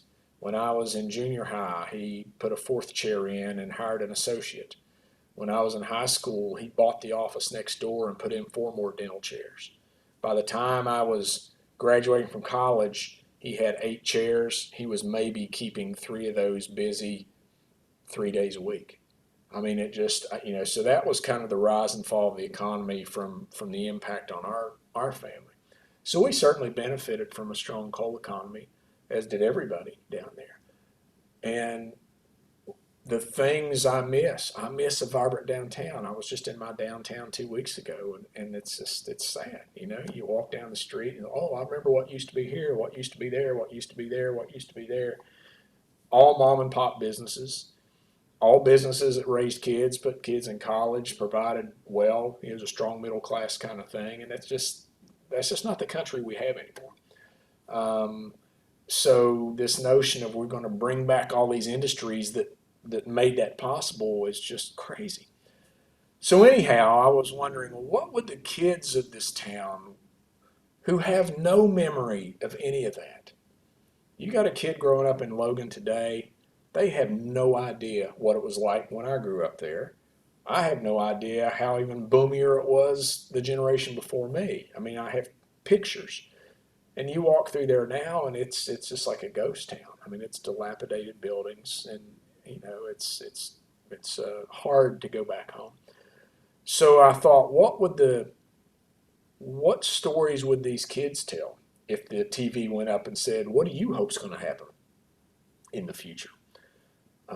So that's kind of where this whole piece came from. I wanted to get kids from down there talking about their hometowns and what they like, and let's get their voice to the table. So that's the background for this piece. And I heard several of you say, you know, students you're working with or communities you're working with, that you're trying to do that. So that's where this whole paper goes. So what we did, I worked at two settings. I worked at a state 4-H camp, which was kind of like a resort, really. And it's the Stonewall Jackson 4-H camp. Now, if you guys don't know Civil War history, Stonewall Jackson was a famous Confederate general, and he's next to God here in West Virginia. You know, fighting for the wrong values for sure. But everything in West Virginia has got a Stonewall Jackson name in it. So the Stonewall Jackson camp is his old home place, their old farm, and it's a pretty posh place for West Virginia for a camp. So kids from all over the state go to the state camp. And then there's county camps. And Wyoming County is one of the poorest counties in the country. If you've heard anything about OxyContin, hydrocodone, in West Virginia, you were probably hearing it about Wyoming County. There's a town called Oceana, and there's a movie called Oxyana, just about the OxyContin. And just so there's no jobs. The coal industry, there's still a few coal mines, but it's you know, again, there's just nothing there really to make a living at. So the kids that come to that camp have a very different experience than going to the resort camp. So it was interesting to do the same process on kind of what they liked and didn't like. So here's what I did. I went through, did just what we did. Here's a list of things that came up. Likes. A lot of likes. These were 13. What were the ages on here? 13. At Jackson's Mill, 17 to 21, and these were 9 to 13 at the smaller camp. So lots of stuff. Kids were not shy about saying what they liked and didn't like. I mean, I gave them 5 minutes. I gave you guys 5 minutes to come up with 5 things. They probably came up with 20 things each. You know, they're scribbling like crazy. So I think maybe a younger crowd doesn't process it as much while they're coming up with it. So that might be something to think about. You can get a lot of information. So people, diversity, beauty. Let's see if we have any of the same things. So some of them were just talking about, we were basically about West Virginia. West Virginia has an identity. And when I say West Virginia, you guys might automatically start going to stuff. And I'm going to ask you that in a minute. Small towns, local stores, community, family, heritage, wildlife, the strength of communities. You know, these are how many times they actually came up. Music, the night sky. So you see these things come up a lot. There's a lot of repetition between these kids. It was kind of funny. One kid really liked restaurant bathrooms. That was something he liked about West Virginia. I thought that was kind of interesting. The authenticity. So maybe Tanaya, the traditions, the realness of people, the stories. So then we did dislikes. So potholes. We have horrible roads in West Virginia. Even these kids, most of them who don't drive, don't like potholes. No jobs, the drug epidemic, nothing to do. Rednecks, we often get billed as the redneck state, and most people don't know where that comes from, but uneducated, hillbillies, backwards, roads, more of that school system, the dismissal of our history. That's kind of getting to maybe some of the stuff Helene's talking about. It's like people don't really know the history of West Virginia. They don't know everything that goes on here. So maybe, the DeSoto memorial is not really relating the history. Killers, outsiders, drugs, violence. These came up down in the smaller county. They're very rural county. And these were 9 to 13-year-olds coming up with these things they didn't like. So it was a little bit tough to have these conversations with 13-year-olds. So back to the institutional review board and the sanctioned research. Am I putting kids at risk by talking about this stuff? I would like to have a social worker with me when I'm talking. I'm talking to the camp counselors about this. They estimated that 93% of the kids they had registered for camp had a family member who was a drug addict. Of the staff, it was about 80% of the staff. So, very well aware of the issues and what would be talked about and come up with. But it's something to think about when you're engaging populations is, what if you do start getting into some really touchy territory and other conversations emerge? And I'm just very candid. I mean, kids, some of them want to talk about this stuff, and we talk, and we've always got 2 adults there. It's child protection. I'm never alone, with a child. And some kids just say, I don't want to talk about that. This is my week away. I'm not going to think about any about that stuff. So you have to be prepared when you ask the question, what do you like or dislike, what comes out, and what to do with that. Okay, so those are the things that came out. And I've got these numbers. So it came up with 36 things they didn't like, and it came up with 59 things they liked. So a lot more likes than dislikes. So that was good. Then we started putting them into lyrics. So here's our next challenge for us is I'm going to give you, so it often helps to have a song structure in mind for the stakeholders you're working with.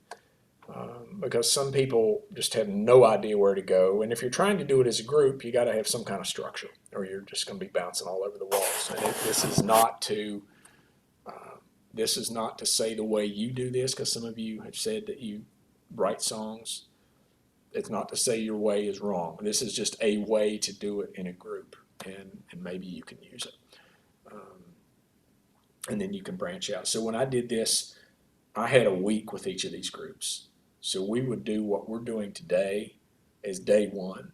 And then by the end of the week, people were writing their own songs and, kind of using similar methodologies, but maybe just going back to the way they do it. So we got way beyond just this one exercise. But this one exercise potentially yields a lot of information and a lot of stuff to share. So the goal was for, I think it was Helene was asking me, did I kind of repeat this back to the story, the people that gave me the information? Did I kind of go validate it by playing it back to them and getting their critique? And so one of the things we did was it was important for these groups to perform their piece for their peers. And so we had they have a talent show night at Wyoming County, and they got up and sang their song that they had written themselves for their peers, and oftentimes the lines were about their peers. So it was a way for them to kind of get up and present what they had done. And then the same thing for the older kids at the state camp. It was a bigger kind of closing event. But anyway, it's important to give them the opportunity to perform it and to get feedback on it. We really didn't have a chance to get the formal feedback, but I would like to do that in another setting where we could say, okay, you all heard this. And You know, it's hard when it's part of another program, because I tried to do this at another 4-H camp and we had to abandon it because their camp was so structured, and they had this tradition. Here's what the kids do every year at camp. And they had grandparents coming back to this camp. I mean, some generations had been at this camp in very rural West Virginia, a place called Pocahontas County in the middle of the state. And so trying to come in to insert another activity into their tradition just wasn't working. So I'm actually going back down in a few weeks and work with some of those kids outside of their camp setting. So you want to think about, can they really focus on this activity, or are we just trying to squeeze something in somewhere else? Because it doesn't really work if you're trying to squeeze it in. All right, so the song structure that we'll use, and here's just a table where we started coming up with rhymes. So how do we rhyme this stuff over here? So here's the song structure. And I'm just going to say West Virginia because that's what we were writing about at the time. I got to make sure I'm not getting ready to knock a shelf off here. But we'll just use whatever place. So our song might not make a whole lot of sense because there might be a line in it about New Mexico, and then there might be a line in it about Belgium. And then there might be a line in it that's really referencing Michigan. And then there's a line in it that's referencing Florida. So it might kind of seem a little nonsense, but if you just bear with me and let's get through the exercise, then you can see how it would work maybe for if everything was talking about the same place. Let's see. So there's this call and response thing. Does anybody ever use that? You know what I'm referring to? The call and response. Have you ever taught music that way?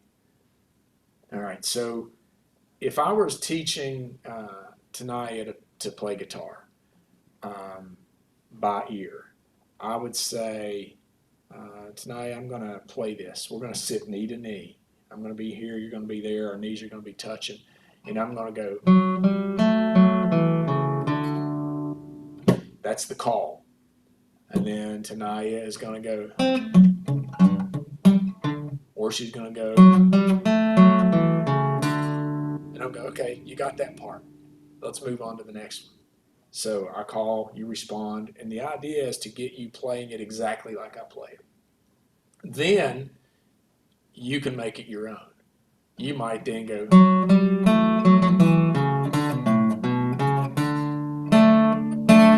So people would recognize, oh, that's that song, but Tanaya's put her own little twist on it somewhere.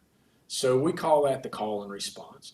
So the idea for this is, and Priscilla, with the recipe for the natural ant deterrent, that's kind of a call and response. These women showed you what to do, and they might want to see you do it. And then they might go, well, no, that's not, you didn't do it quite right. There wasn't enough salt in your potato water, or there weren't enough potatoes in your potato water, or there was not enough water, whatever. So sooner or later you get to where you're doing it just like they do. And then maybe you tweak that recipe. So that's kind of the traditional approach to teaching music. That's one way to do it.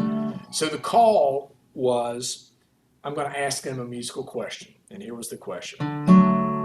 What does West Virginia mean to me? What does West Virginia mean to me? To me it's them. It means da da da da da da da da da da da da da. That's what West Virginia means to me. That's what West Virginia means to me. So they've got a structure. They don't have to worry about, oh my gosh, I can't come up with a melody. So they got the melody, got a structure. Okay, here's 2 lines. I come up with 8 beats in a line. And we can do this all day long. So some of the things they came up with. These are some of the rhyming lines. So if we go back up to, let's pick something, I don't know, nature was up here. Animals. Here's animals. How did these kids work animals in? So here's a line down here. These little kids had so much fun with this. Here's 2 things.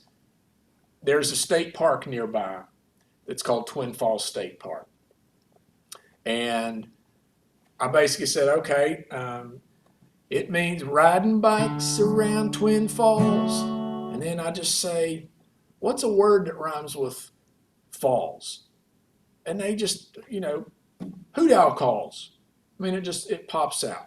So, riding bikes around Twin Falls, late at night, hear the hoot owl calls. That's what West Virginia means to me. That's what West Virginia means to me. So it's these prompts. So if you guys are going to do this, using this thing, it's really, you're just prompting people. You're not dragging anything out of them, really. Sometimes you have to, maybe you've got a rhyme in mind, you kind of lead them a little bit. But so, as the facilitator, you're really just trying to kind of give them some direction and letting them come up with stuff. So I'll just sing a few more for you. Some of these were here's. It means big fat rattlesnakes. Don't pick one up by mistake. That's what West Virginia means to me. These things don't have to connect. The rhyme is there though. It means blah blah blah blah blah blah blah blah blah blah. And that's all you got to come up with. So that's what we're going to do here. Helene, you got a question? No, I was just saying the only thing we can see is your file. I mean, we can. Oh, you can't see all these lines I'm talking about? No, we just see your desktop. Oh, shoot. Well, you should have said something earlier. Let me fix that. Just a second. It showed me what it was going to share. Just a second. Let me. Thank you for saying that. Let me open this. Now let's see if this works. Share screen.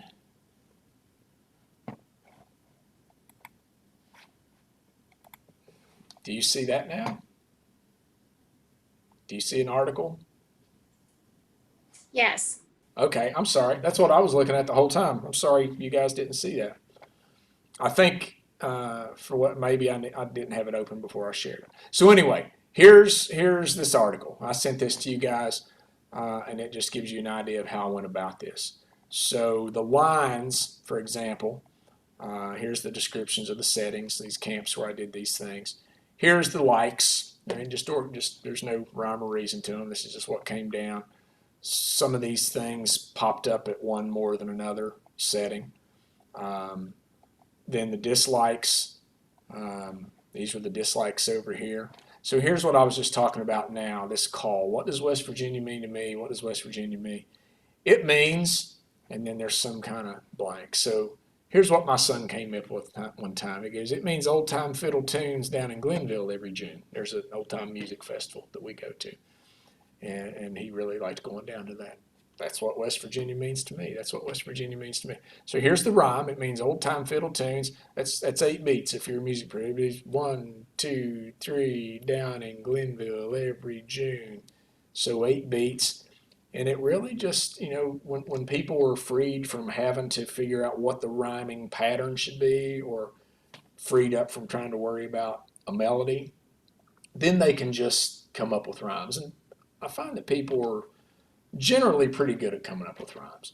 Sometimes we get too many syllables and we need to tweak it a little bit. They get the rhyming words and we go, okay, let's use those 2 words and then let's figure out, let's back into a number of syllables that works for us. Okay. So here's the lines. Okay.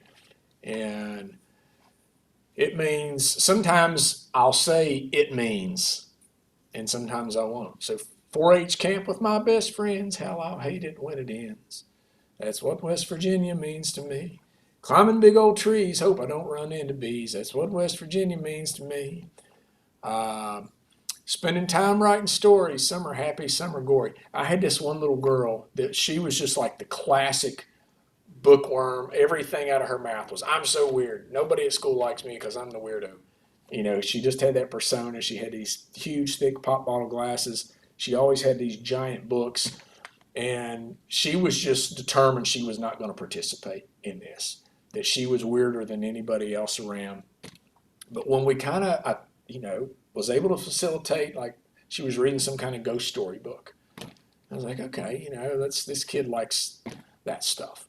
And then we got on, she contributed this, spending time writing stories. Some are happy, some are gory.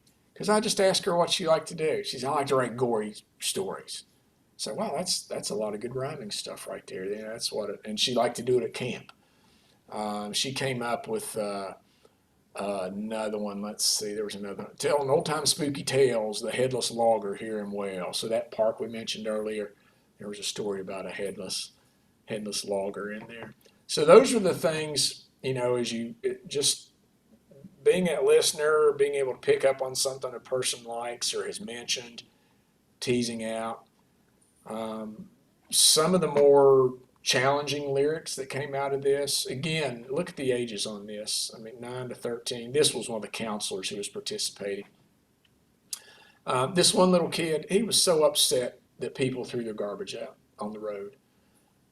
He just couldn't understand it. He said, we've got such a beautiful place to live. Why do people throw their garbage out? I don't. He was the same kid who liked restaurant bathrooms. I don't know what he liked about restaurant bathrooms, but he really liked restaurant bathrooms.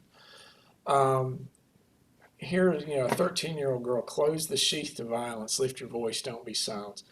That's the thing when you hear a 13-year-old say that at camp, you're like, oh my God, what is this kid dealing with here?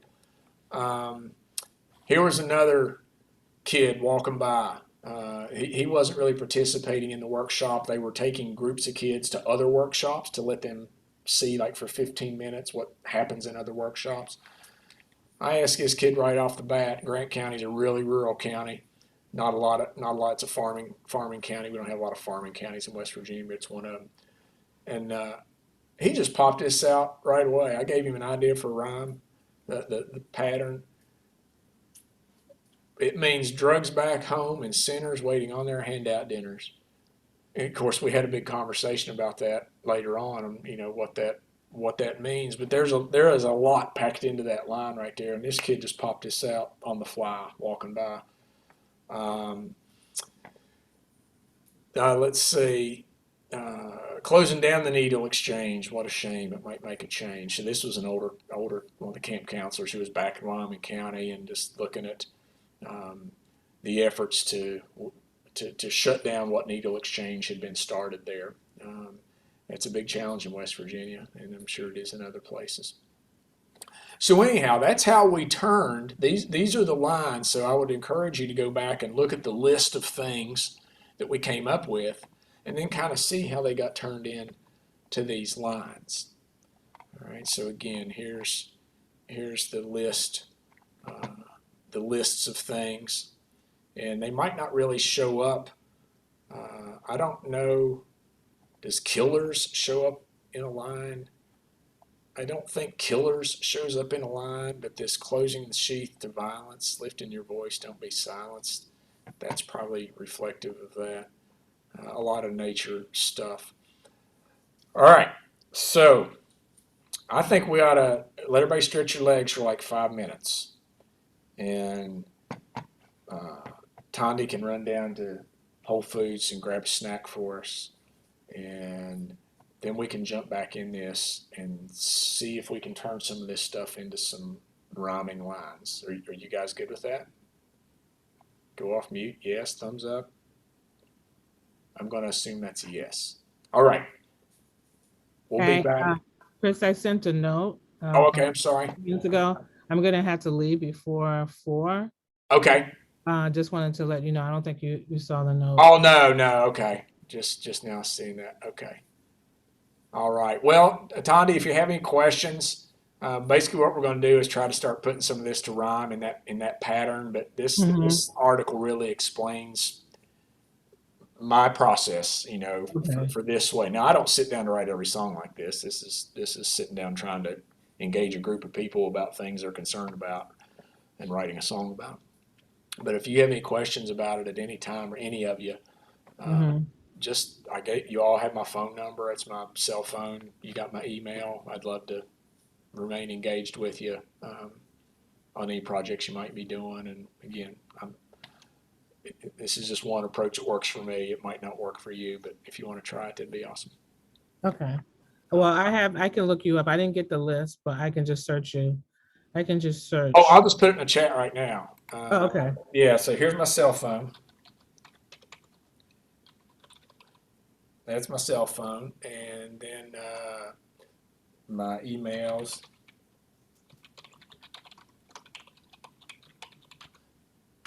Is that right there? Okay, cool. Yeah. And if you lose all that, you can just find me at WVU, West Virginia University. Okay.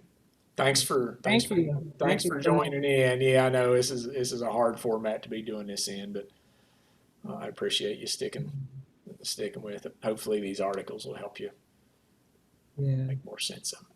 And Thank I'd you. love to hear any work you've done. If you have any, your hip We'll hop be stuff. meeting starting tomorrow. So Okay, cool. yeah. Thanks a lot. Thank you, Hi dude. everyone. All right. See ya. Bye-bye. So are you guys good? You guys want to just keep going? You want to take a break? Somebody let me know. I would like a break. Okay, let's take a break then. There's one. I'll take a break. Let's come back in 5 minutes. Is that good? And then that'll give us about 35 minutes to wrap up. All righty. Sounds good. Be back in 5.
I'm just going to type out some that I'm.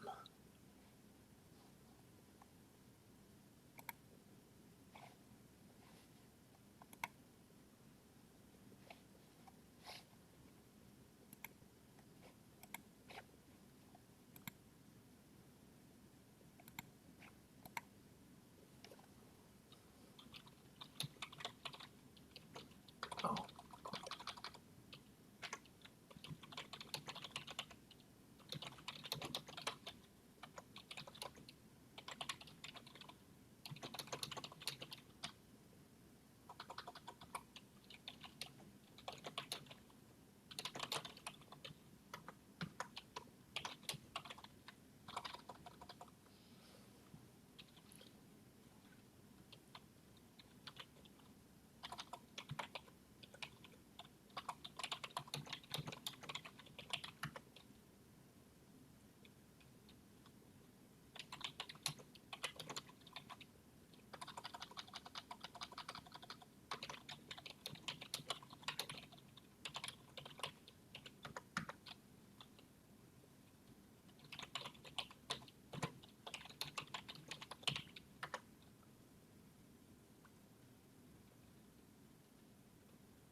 All right.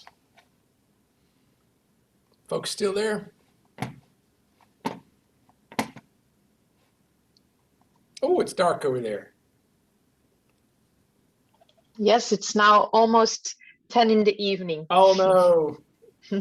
All right. If you can stay up for 30 more minutes, we'll be good. I will. I will. All right. Good. Yeah, I didn't even think about that. I'm sorry. How many hours? It's almost 10, you said? Okay, so you're 6 hours ahead. It's nice. It makes a conference very strange because when the conference begins, it's very early over there, and for me, it's the end of the working day almost. So it's after hours. Do you have a gig tonight? I don't know what's up on the agenda. Oh, I just Priscilla, where are you at again? Priscilla, where are you? Me? I'm in Belgium. Ah, Yeah. It's near the Netherlands, Germany, and France, like right in between. Yeah. yes. I haven't been there. I've been to lots of places, but I haven't been there. My two of my colleagues go to Belgium every year for a study abroad trip with our students. He's from Belgium, and one of them, it's a horticulturalist and a landscape architect. So Oh. they take students over to Belgium every year. I don't know that they're going this year. I don't know if they went last year or not, but anyhow. Chris, I was going to ask if you were going to do on the outline, it said a quick discussion of song types and then how you selected the song type that you. Oh, yeah, I touched on that a little bit just when whether it's a story kind of song, like a chronological order song. That's just a good way to go sometimes if you're struggling, like, where do I even go? Just right, here's a history. Here's the beginning, middle, and end of a story. So just chronological, that's a good one. Because sometimes we get so caught up on structure, we just, I freeze. So that's a good way. Sometimes they don't have to connect. It can just be just a silly nonsense kind of song. If it just incorporates thoughts that somebody came up with, it's like a comedian. If I'm up on stage playing and I know somebody is from out of town and they're from Podunk, Iowa, and I just mentioned Podunk, Iowa in a song somewhere, their whole evening was just made. So it doesn't matter if it really fit or not. So sometimes just whatever you have, just a nonsense song because it validates that, hey, Helene said something and it made it into, I was heard. It doesn't matter that it rhymed with anything else or, it just, your point was made. So you don't necessarily need to lock yourself into, oh my gosh, it's got to be this perfect rhyme and it's got to make sense. And, we do so much filtering. And we do it when we write. We're writing our academic papers and we're filtering and we're filtering and we're filtering. And sometimes you just need to write it, right? Just get it out there, and then we can go back and read it and go, okay, I'm going to take that out. Or, wow, I'm really glad I left that in there, because my gut feeling was I was going to take that out. So that's just kind of the other end of the spectrum. Sometimes I think of it like advice kind of songs. Are you trying to get a specific message across to somebody? And those can be kind of touchy, but there are lots of songs. Just go listen to the radio, and there's all kinds of the singer is giving advice to somebody about what to avoid, or some piece of wisdom. And then sometimes it's just telling bits and pieces of a story, not even the full story, but just enough. I mean, like the Scott's Runs things I've done in the Osage. I mean, there's a lot more I could put in there, but sooner or later, people are getting tired of listening to it. Probably sooner rather than later in my case, because I tend to go on forever. But give them enough pieces that are thought provoking, and let them just kind of fill in the. We tend to want to put. I tend to want to put everything into one song.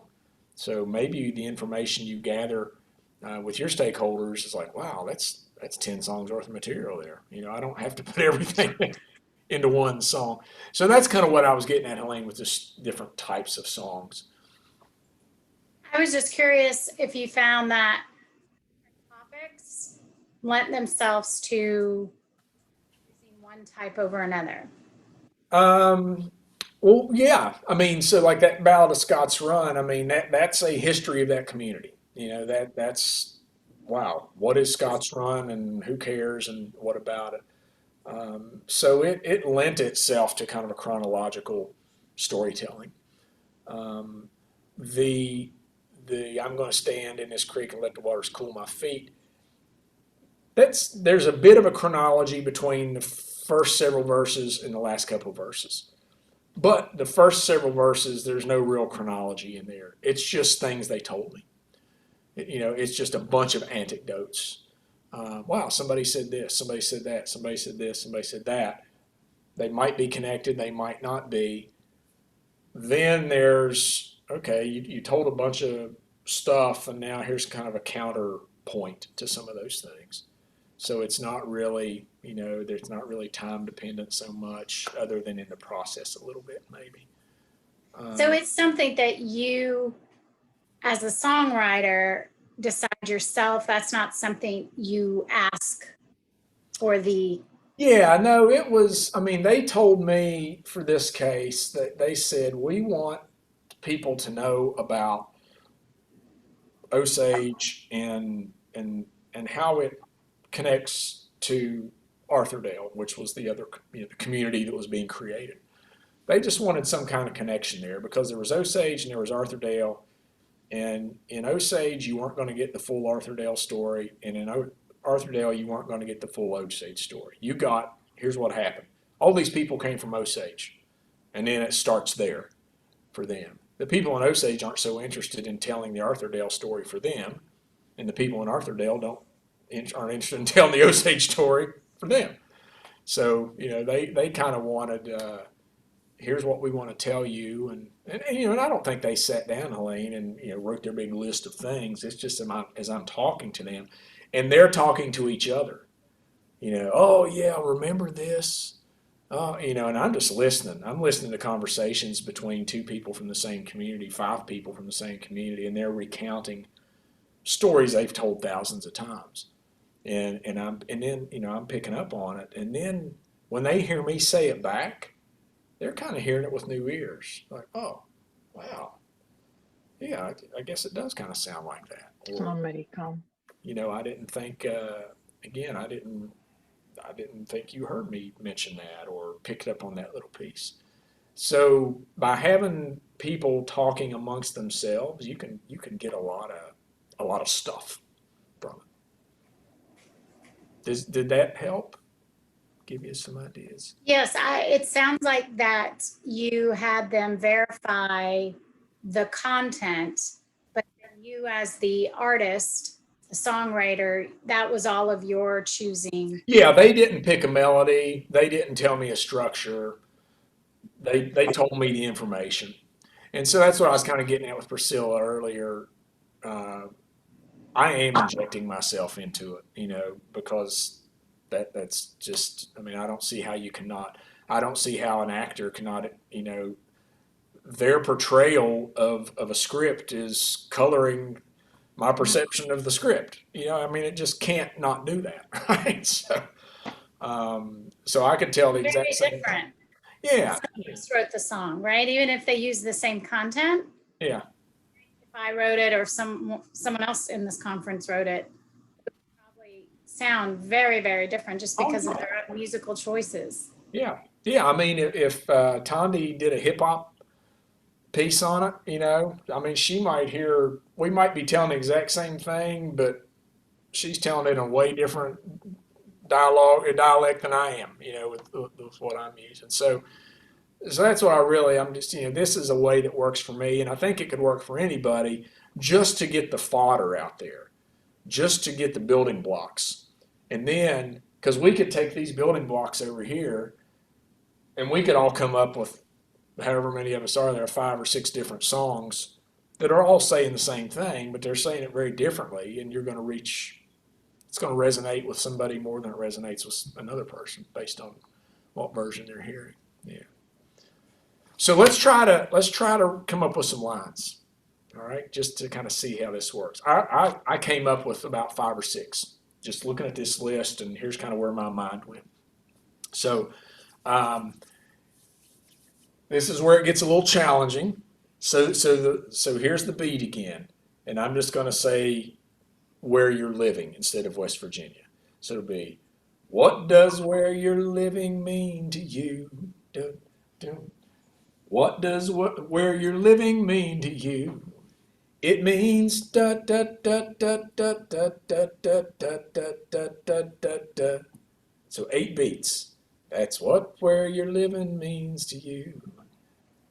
That's what where you're living means to you. So it's a really, you got to come up with a 8-beat line that has 2 rhymes in it.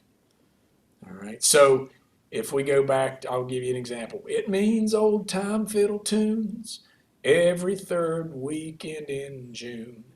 That would be one of the lines from my West Virginia song. It means rivers full of smallmouth. It means slaw on hot dogs down south.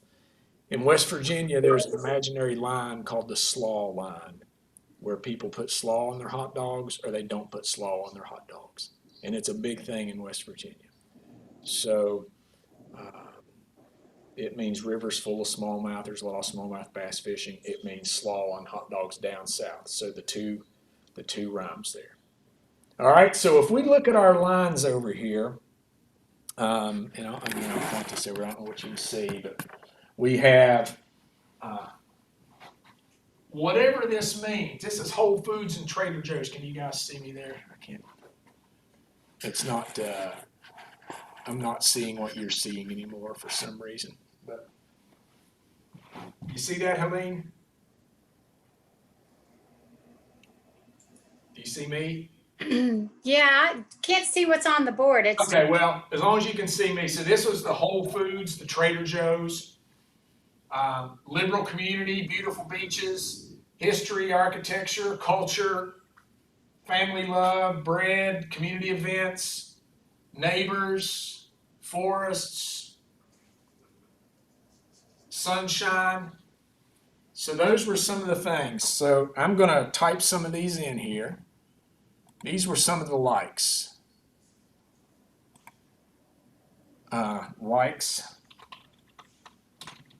Sunshine. Pardon my typos. Forest, neighbors, community. Y'all can figure out what that says. Whole Foods, culture, family, beaches, songs, history, liberal community. Okay, those were some of the things. If you can see that. Oh, did I? Oh, sorry. I sent that to everyone in the meeting.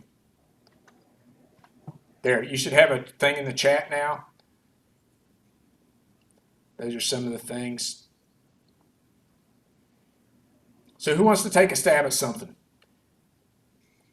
can you, so if we go, I'm just looking at your handout, like the structure, what part are we working on? You're doing the middle line. So what does where you're living mean to you? What does where you're living mean to you? It means, and then you've got 8 bars in there. All So right. this is still all part of the verse, right? Yeah, this song is just all, it's the same thing over and over and over and over. All right. So it means where I would have put in there old time fiddle tunes every 3rd weekend in June or something like that. So that's the part you're feeling. So let's start. Let's start with something. I came up with one about food. Just about Tandy's loving all the healthy food options. And I use the word eat as my rhyming word. It means something, something, eat, something, something, something that rhymes with eat. Anybody take a stab? Natani, you said you wrote songs, I think. One of you said you wrote songs. Oh, that's my sister. Okay. Tanaya, you wrote songs? Um, I guess we're baking bread where families meet. Kind of rhymes. Okay. Okay, so you only got one rhyme in there. So we're trying to get, okay. So eating meat, you said we're baking. How about, let me show you what I came up with just to give you an idea. I came up with, I gotta look at it again, see if I can copy this and paste it. It's really simple. I came up with this. So just to give you a feel for the meter. It means healthy things to eat all up and down the street. So, because it wasn't really just Whole Foods and Trader Joe's for Tondi, it was a variety of healthy food options for her. Is that, There's one. Okay, is go ahead. that 4 counts per each line or 8 counts per each line? Well, no, it's 8 counts total. Yeah. It means 1, 2, 3, 4, 5, 6, 7, 8. So healthy things to eat all up and down the street. Okay, that's how you're doing it. Got it. Yeah. Yeah, and it'll be 8 beats, it'll be different syllables. Here, Priscilla came up with one. It means forest with some strange trees. This is how vacation feels. Okay, so can we rhyme? How about can we rhyme trees with something, Priscilla? It means forest with strange trees. What if you took out, let's see, I thought this was the rhyme, but maybe I'm yeah, mistaken in the melody. I thought it was like this, that it means forest with some strange trees. This is how vacation feels. And then the For me there would you rhyme go. with tree. Yeah, so just having a me in there, yeah, it's how vacation feels to me. Mm. So that, but yeah, I think we're just, so the rhyme again for this structure, and it's not that what you're saying is wrong by any stretch, okay?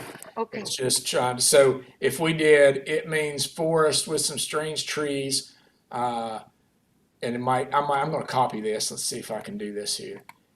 It means I'll say, here's what I would do just to get a feel. These forest with strange trees seems, because I'm just trying to keep it,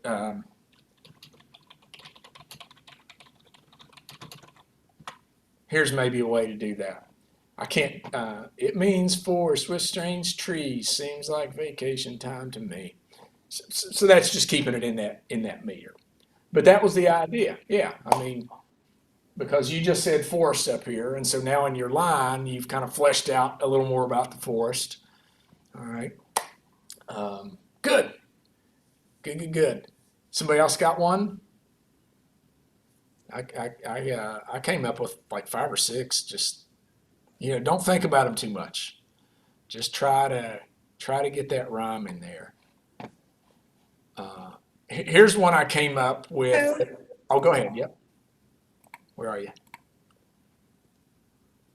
Helene, were you saying something? Oh, I thought you were saying you're on mute if you are. Nope. Okay. Well, let me show you another one I came up with. So, put this in the chat here. So this one I thought kind of captured a couple of things up here that maybe Tanaya and Natani had brought up. I forgot who brought up which. Tanaya brought up trauma, drama, toxicity. Natani brought up border town violence. So I represented border town violence as violence at the margins, and then hearts that need recharging. So, you know, you could drop the G and make it recharging if you wanted to sing it that way. Oh, sorry. I keep thinking I hit that and sent it to you.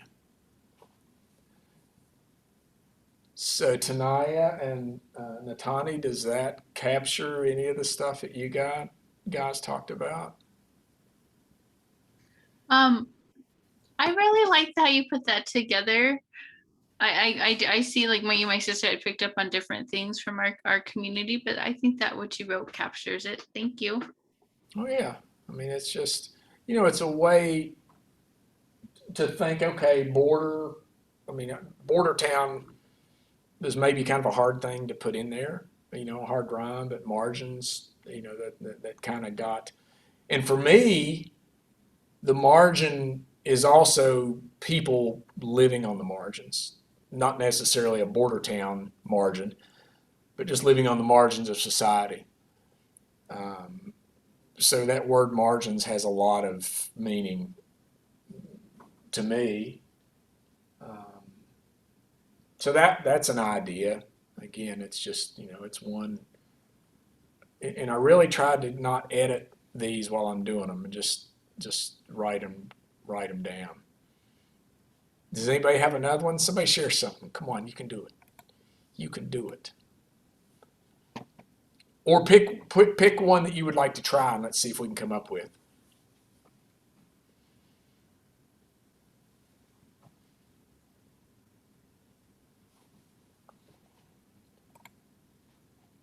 I did one about Priscilla. You were talking about the social distancing. So I did one on that. You want to try one on that? Have you done one on that? Oops. I have not done one on it yet. Okay. How about let's try it as a group? Or everybody just try something. So Priscilla had mentioned just the kind of the isolation. Is that fair? The social isolation.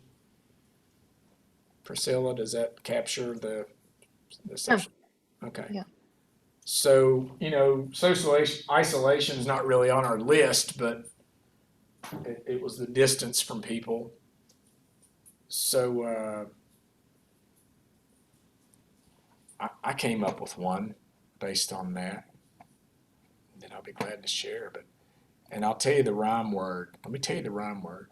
I used, here, I'll give you the first line.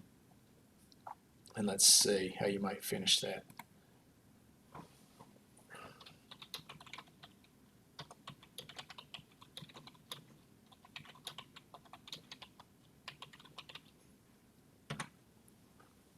So there's the first line of one I came up with. So what could you finish that with? That's the word I picked.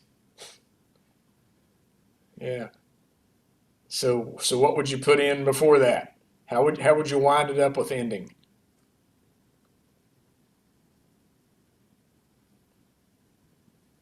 Mending?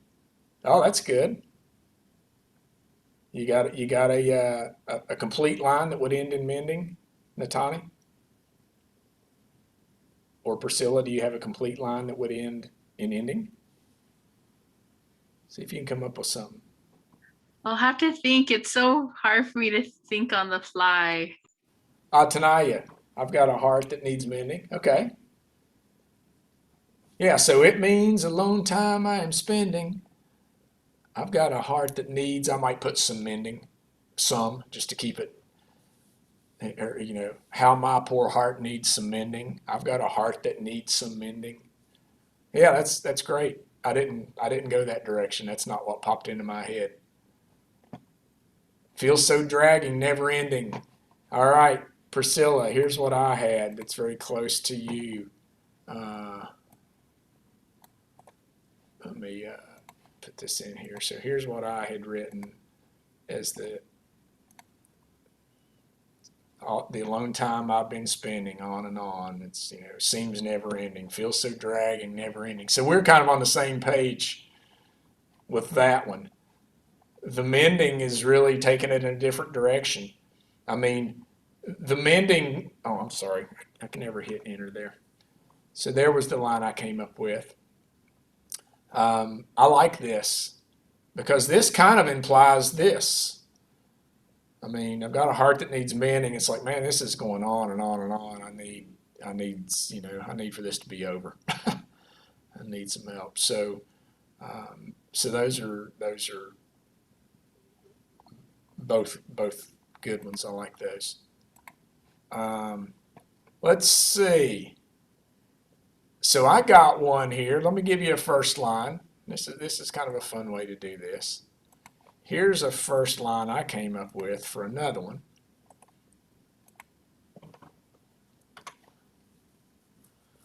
So it means time-honored traditions. What might we rhyme with traditions? And it doesn't have to be a perfect rhyme. You know, there are words that have perfect rhymes. Plot and slot, for example. Talk and walk. But you can have words that are close rhymes. You don't have to be what's called a perfect rhyme. So what might you rhyme? So I was getting, okay, visions. All right, can you, so again, going from our list over here, I was looking at traditions, and I was looking at something not necessarily related to traditions. In this sense, I was thinking along the politics of identity. A return to our ancestors' visions. There you go. It means time-honored traditions, a return to our ancestors' visions. Yeah, see, that's not a perfect rhyme, but it works. I like that.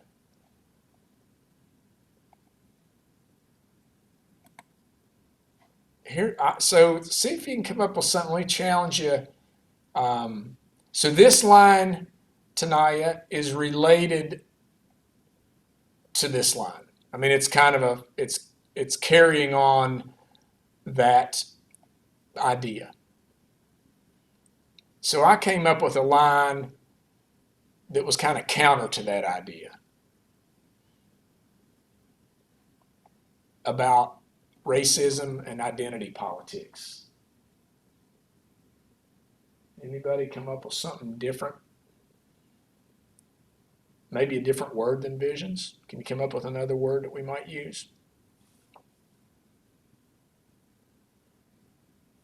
Get those fingers typing. It's a hard word. Oh. Let's see. Ambitions. There you go. Decisions. You guys are great. All right. Finish out a line with ambitions or decisions. Ooh, divisions. Nice.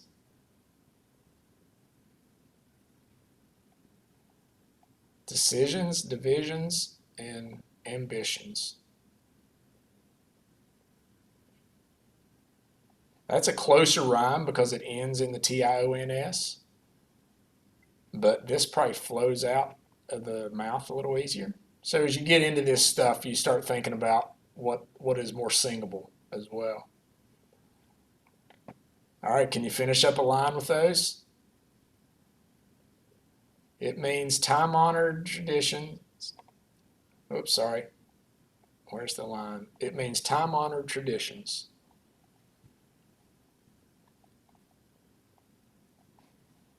All right, I'll put what I came up with. Let's see.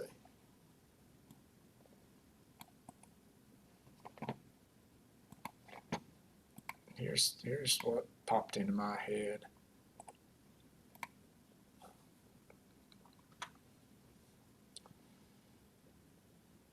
So basically getting at, we've got these time-honored traditions, and then we've also got, superstitions. We have identity superstitions. We make character judgments based on people's heritage. So it's a little bit different, it's kind of a counter to the first line. Would that get it? I think that was Natanya that did the politics of identity and the racism. Would that get at that for you, Natanya? Or does that mean something? Or Natahi, I'm No, sorry. I'm Natanya. combining your guys' names. I'm sorry. It's I know it's a lot of people do. Yeah, yes, it does. So I like the divisions. I mean, it means, it could mean fabricated divisions. It could mean there's one way you could use the divisions. Let's try one more. Let me see. So I did one about the housing costs. I don't know if Helene's still with us or not. I think she had to get on a call maybe. Helene, are you there? Can't tell if she's there or not. I think she might be on a call.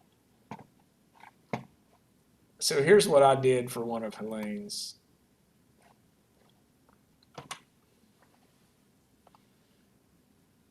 So she was concerned about the housing costs. So what would be a good Florida word that could rhyme with reach? Let y'all type something in there.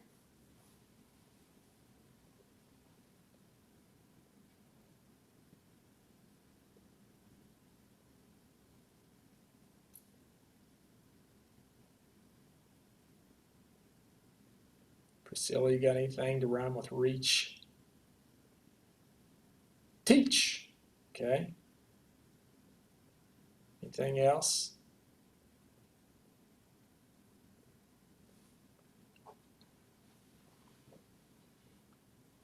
So when I think of Florida, I thought of beach. I mean, that's reach and beach are a pretty easy rhyme that popped into my head. So can anybody finish up with beach or finish up with teach?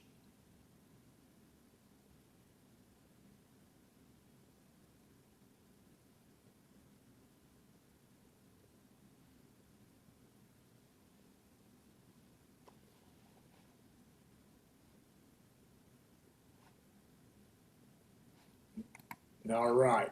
Well, here's what I finished it up with. Just quick and dirty.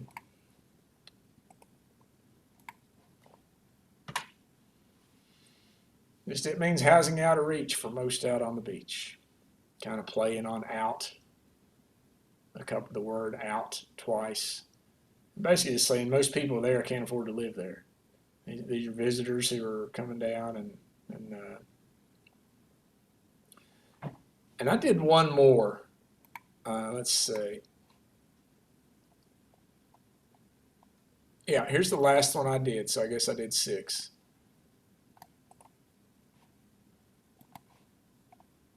And I kind of like this one. This could maybe be, maybe this would fit with the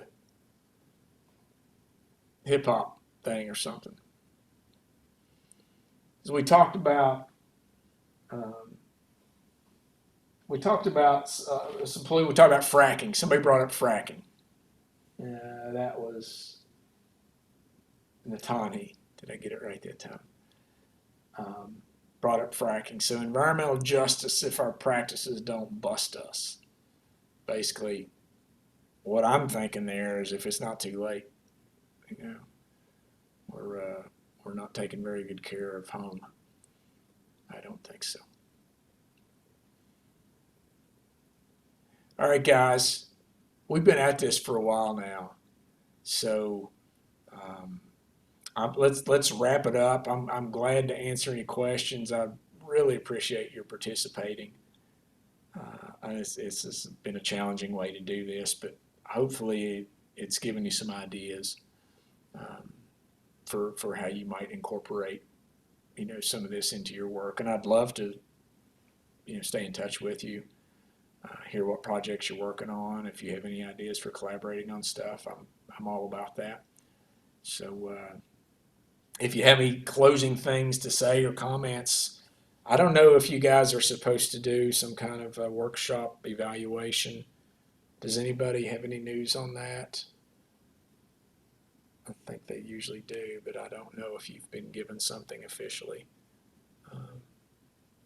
to do. But anyway, if you have anything you want to say in closing, that would be awesome. And if not, we can go back to our corners. There's Priscilla again. It's really dark there now. Yeah, I like it. I think it's refreshing to do this kind of workshop, so it's nice. I didn't even know this was done in academia. Yeah, I enjoyed doing this. Well, thank you. You know, I didn't either, and I don't know how much it's done. I connected with a couple of other folks. David Carr, who is in England, and I'm just drawing a blank on the woman he writes with.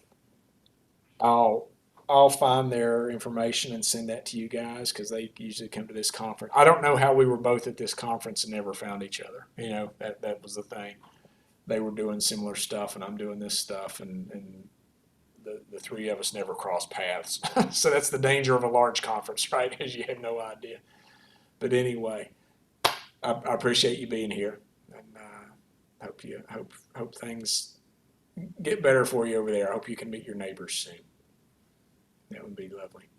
Shout anytime, okay? All right, thank you. Anybody else? If not, give me a shout if you need to, and thanks for being here. Chris, thank you. This is Allison. I know I missed a lot in the middle. I just Oh, had a hey, Allison. question in chat. If you might be willing to share some other examples over email with us about Oh college. yeah. Why don't you shoot me an email, Allison, and let's talk. You know, Great. maybe we could if we could arrange it, I could come down there and do a workshop with your students or whatever. Okay. I would be all up for that. So All right. just reach out to me and we'll do that. All right. Sounds good. Thank you so much for all your time and help today. Oh, okay, thank you. Take care. All right. The same for the rest of you, Helene and Natani and Tayana. If you have any ideas or suggestions, and Tondi, I know she's gone. Just let me know, okay? All right. Thanks, guys. Bye. See ya. Bye-bye.